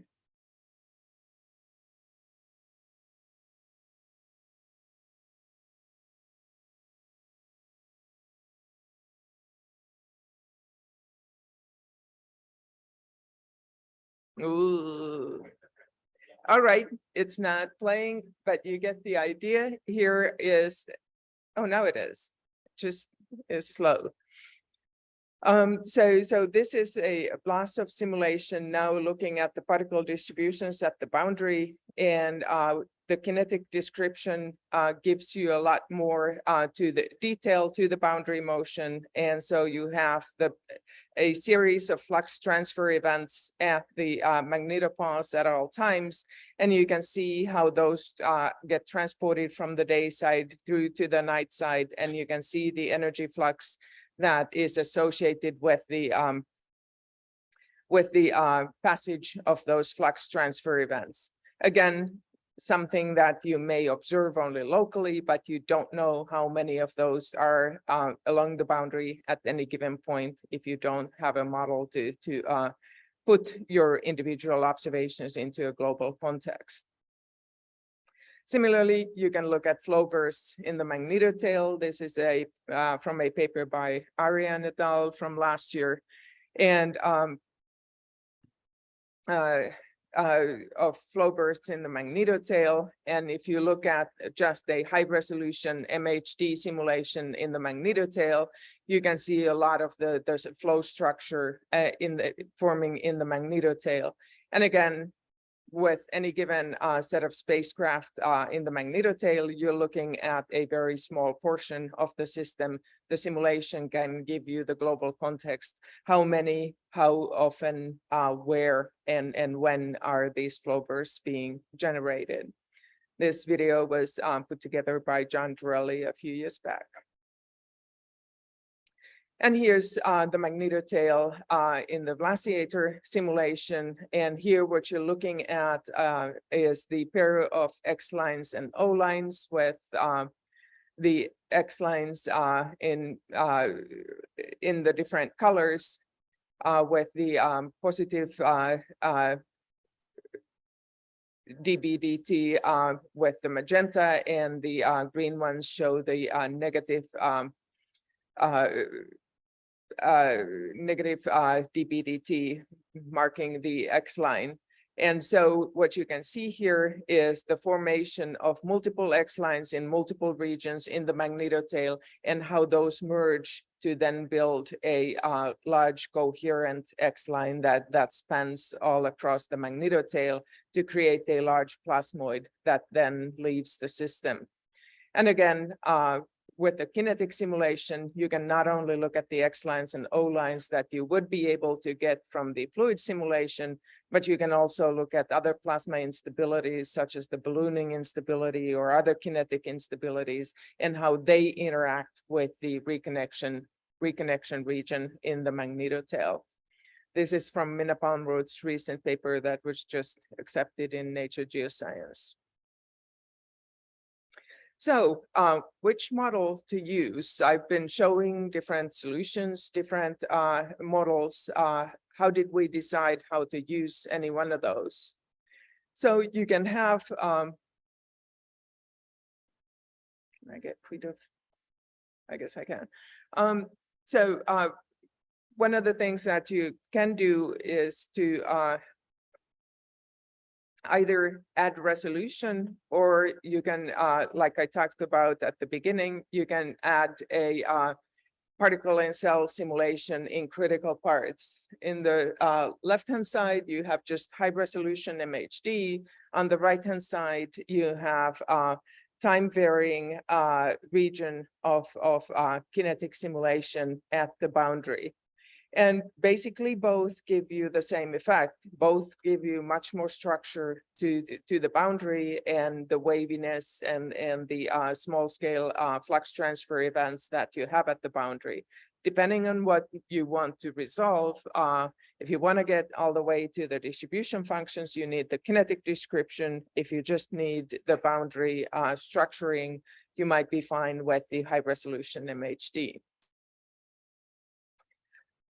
Again, if you want to look at the magnetotail, increasing resolution in MHD does give you the narrow flow bursts, the sort of the right mesoscale structuring scale that we have obtained from observations. But if you want to go into and look at the combination of MHD and kinetic instabilities to understand things like substorm triggering and substorm onset processes, you might want to go into a kinetic description that allows the resolving also the kinetic physics in the system.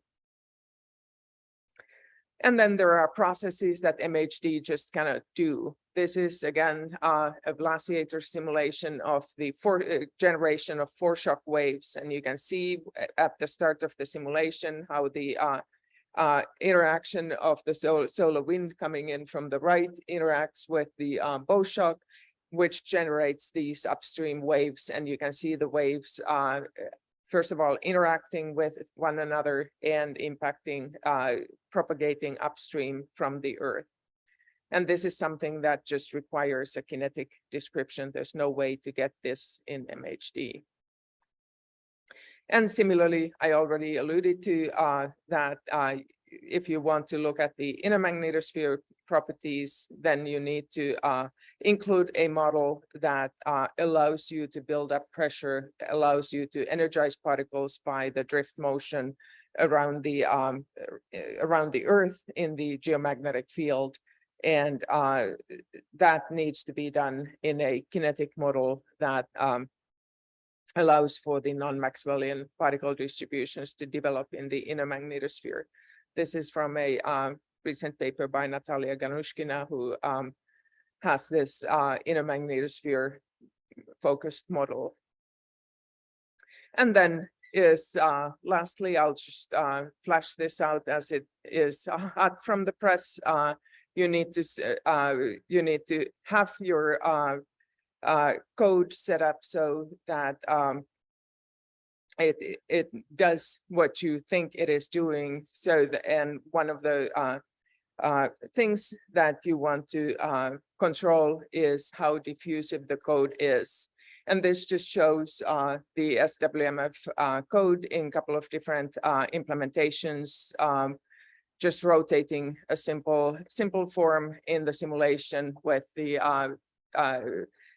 standard grid, the two simulations on the left, and then with adaptive grid on the right. And you can see that if you compare the two best images, clearly are the fifth order solver and the second order with AMR. And so again, you don't necessarily need to go to fifth order. You can do second order if you have a grid that can handle the high resolution where you need that high resolution. Again, all of it just depends on what you have, what is your problem, what are you trying to solve, and choosing the best model to do that.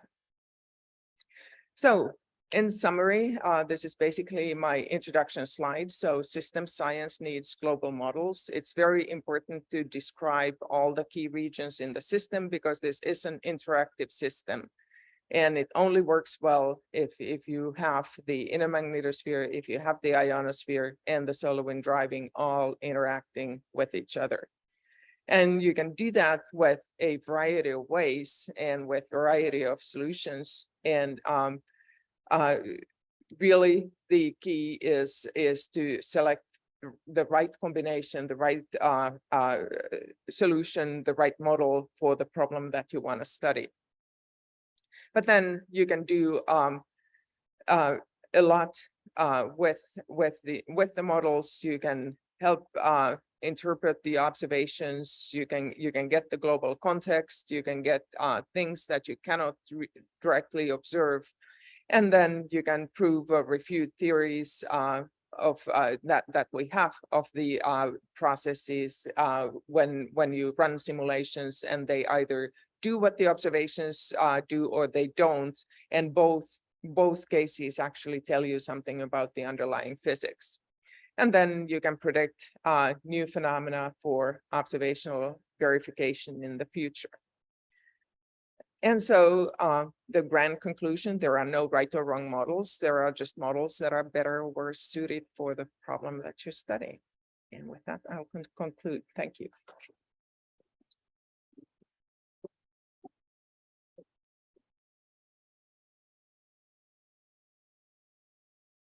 And now we can go to your question.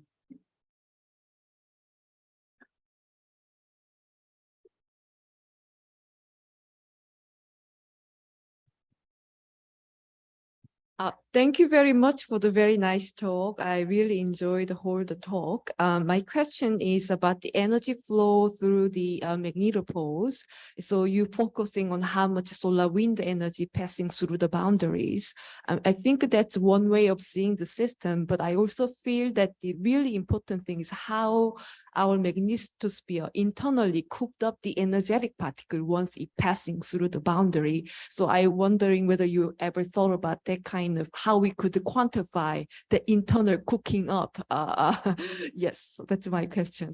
Yeah, actually, Austin Brenner's work is exactly that. What he has done much more than looking at the magnetopoles. He has also looked at the energy content in different volumes of the magnetosphere. So the closed field line region, the very inner magnetosphere region, and the open tail lobes, which, and when you look at the transit of the energy from one region to the next, and the time changes in the energy contents of the volumes, that speaks to that. So, yep. This is Joe online. I have a question. Can I go ahead? Okay, go ahead. Okay, that was a nice talk to you. Thanks. I want to ask a question from a system science point of view. So you talk about the Earth's magnetosphere as being a system of systems, and that probably means that there's different particle populations: plasmasphere, ion plasma sheet, electron plasma sheet, substorm injected electrons, ion radiation belt, ion cloak. And the interesting thing about system science is that the subsystems or the parts of the system interact with each other. That's where the system science comes from. Now, if you look at like the MHD codes, even with Rice convection model, what they're really doing is just the transport of plasmas. They're not looking at the interactions of plasmas. So they're kind of simulating a dumb system that has no interactions and no system science. Now, if you go to, here's my question, if you go to Vlasov codes, global Vlasov codes, okay, let me back up a second. The subsystems of the magnetosphere typically interact with each other via kinetic plasma waves. One population drives waves, one population gets scattered or energized by the waves. If you go to global Vlasov codes, will they get the kinetic plasma wave interactions between the populations, or are they just doing a better job of transport of plasmas and we still have a dumb system that we're simulating? We probably still, yes and yes, is my answer. It will get part of the interactions and the kinetic instabilities to the degree that they are dependent on fluid electrons. When you go to get the full picture, you would need to do the Vlasov equation for the electrons as well, because some of those depend on electron ion interactions and the waves generated by electron processes. So And they so, don't get yes, corresponding- Yeah. I think that the art in developing these global models really is about assessing what processes you think are most important and trying to tune your models to treat those processes. We're still, as you point out, there's many more plasma populations in the magnetosphere than the ones that I talked about.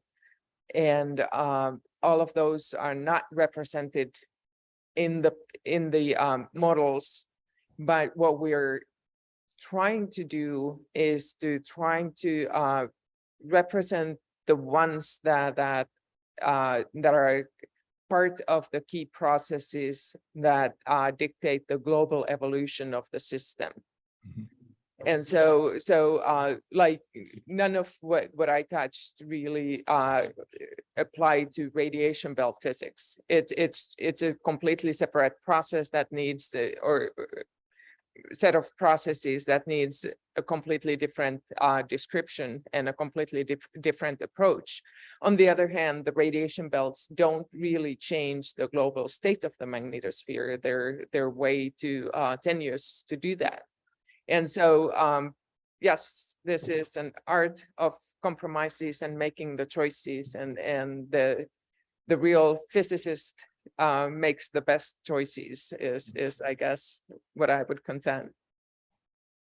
Is that an answer or not? Yeah, that's good.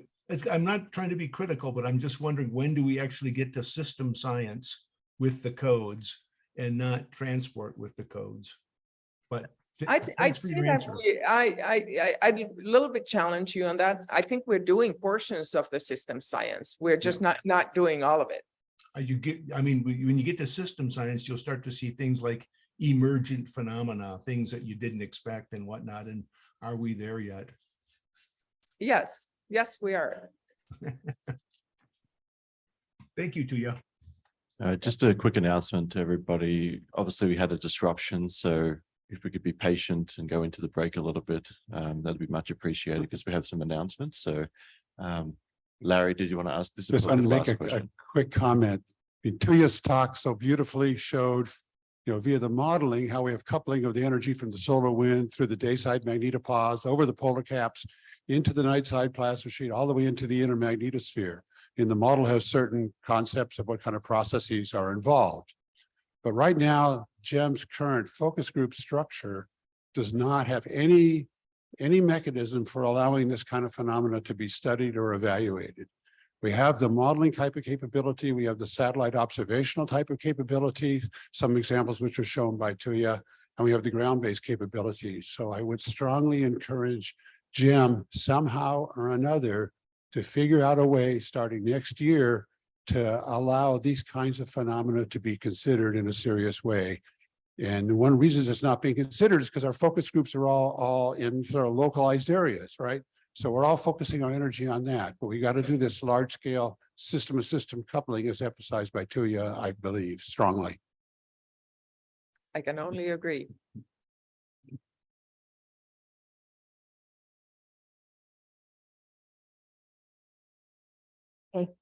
Let's thank our speaker one more time. Right, thank you.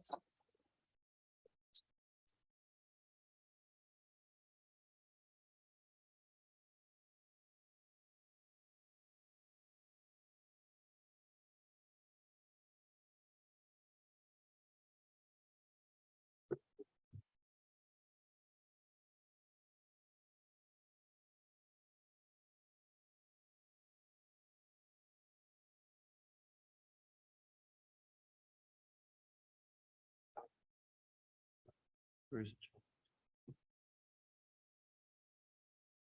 All right, just while Jing's coming up to change the slides here.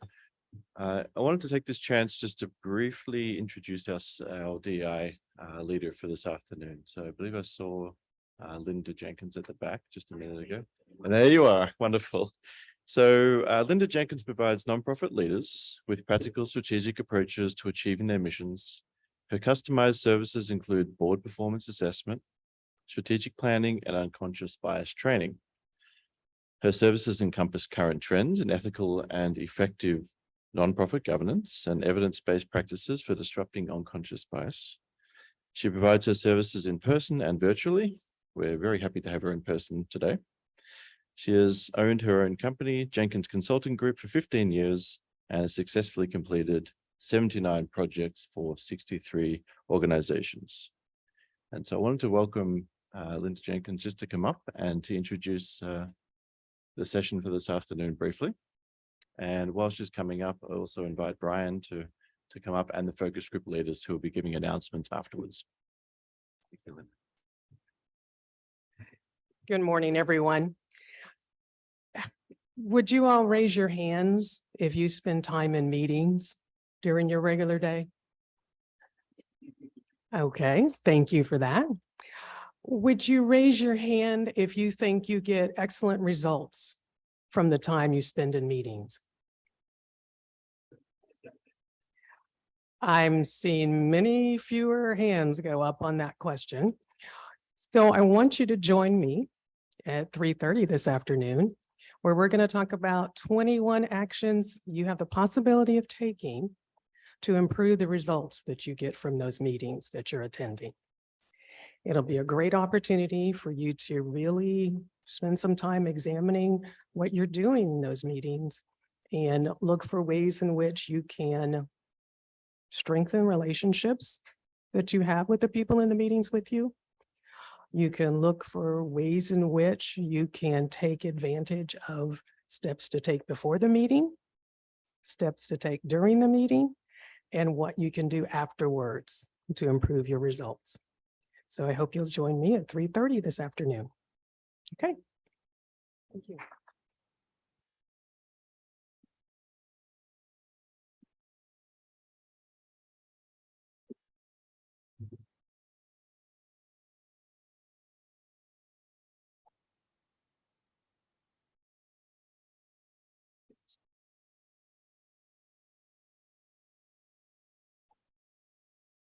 Oh, that's good. Okay, good morning. My name is Brian Walsh from Boston University. For those that don't know me, this is a quick pitch for a climate study that we're administering. Do we have? It's fine. It's fine. It's fine. We discussed a couple of times earlier this week about the importance of knowing our community and knowing the experiences of people in the community. We've done this in somewhat of an ad hoc way in the past. We have a little bit more organized effort that we're taking this year and hopefully in years moving forward. So the only thing I'm saying today is please take it. It is short. It will come next Tuesday. It will come through a name Connor O'Brien, who's a PhD student at Boston University, through Qualtrics, which is a software that allows anonymizing of data and appropriate collection of data. So other important things, you'll get an email that will have a link.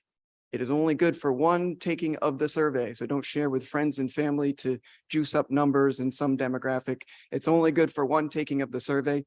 Please take the survey. It will be helpful. The information will be shared to the community in a summarized format in the future. So Tuesday, keep an eye out. Please take it. Thank you.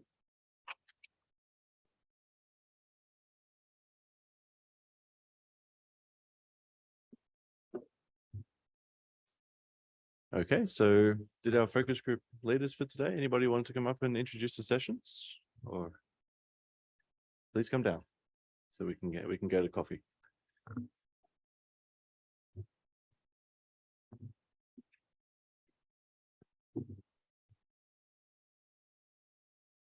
The dipolarization session is in its last year this year. Yesterday, we had a like, where did we start and how far have we come session? Today, we're going to have a session on where are we going and what questions do we need to carry into the new focus groups. So there will be a list of contributed talks in the afternoon 1:30 session in the Coast Room.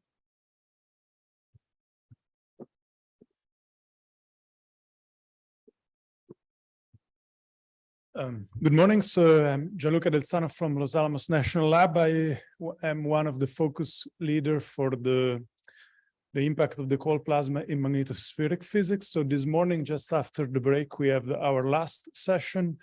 It's focused on the the future of cold plasma research, and a few colleagues will actually share their ideas about that. Thank you.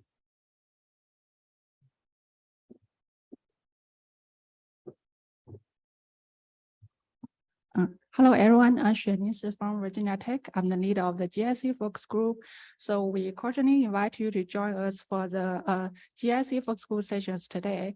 So the standalone session will commence immediately after the coffee break in Pacific B, which I believe is that room. So we gathered 3 distinguished speakers this year, representing people from government, industry, and academia who will share their groundbreaking contributions to GIC studies.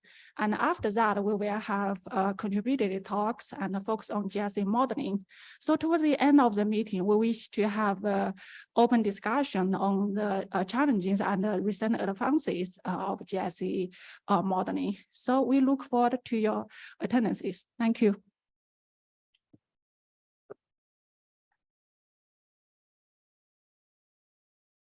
Hello, Mike Hardinger from Space Science Institute. So we're going to have a joint session between the ground magnetometer group and the GIC focus group this afternoon in Pacific A, 1:30 p.m. And the session will be basically all things ground magnetometer. We're a grassroots effort to kind of organize and coordinate the ground magnetometer efforts within the US community. So we're going to have updates from NSF. We're going to have updates from SuperMag, and we're going to have a bunch of updates from individual magnetometer networks and all the great science they're doing. So Pacific A, 1:30 p.m. Thank you.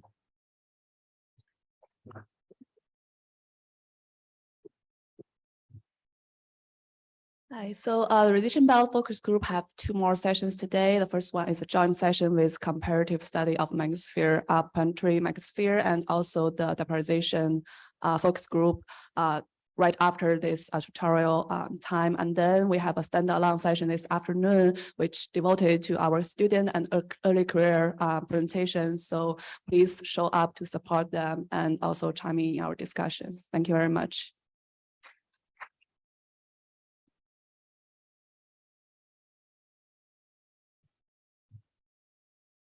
So as Hong just mentioned, our comparative magnetosphere comp focus group will hold one last session joint with radiation belt and dipolarization. We're going to start with very interesting several talks and followed by the open discussion to talk about how to best coordinate community efforts to address big open questions in magnetosphere physics in comparative way. So it will be right after the plenary session in Pacific A. You are most welcome to join us. Thanks.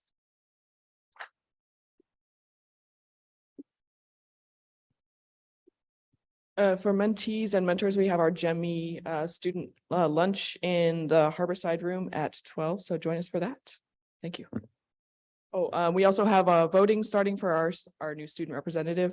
In a little bit, we'll be emailing out links to everybody, and we'll post about that as well in the Discord. So get ready for that. All right. Thank you, everybody, for your patience.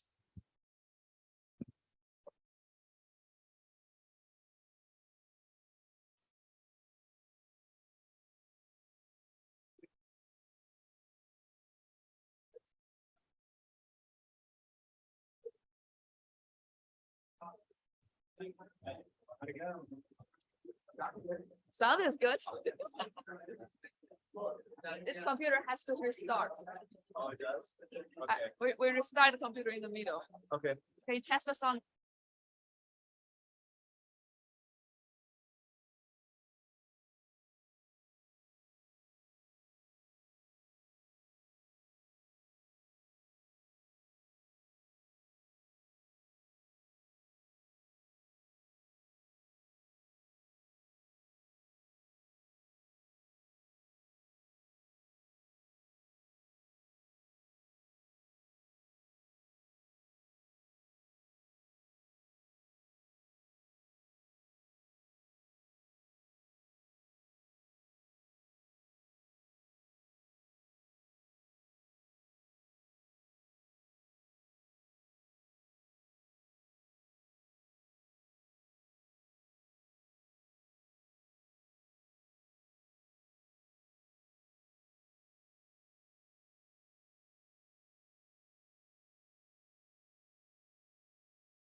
Check 1, 2, check 1, 2.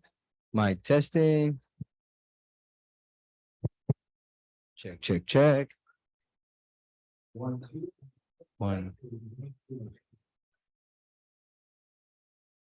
Check 1, 2. Check, check, check.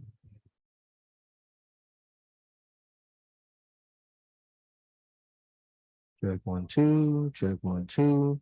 Mic check.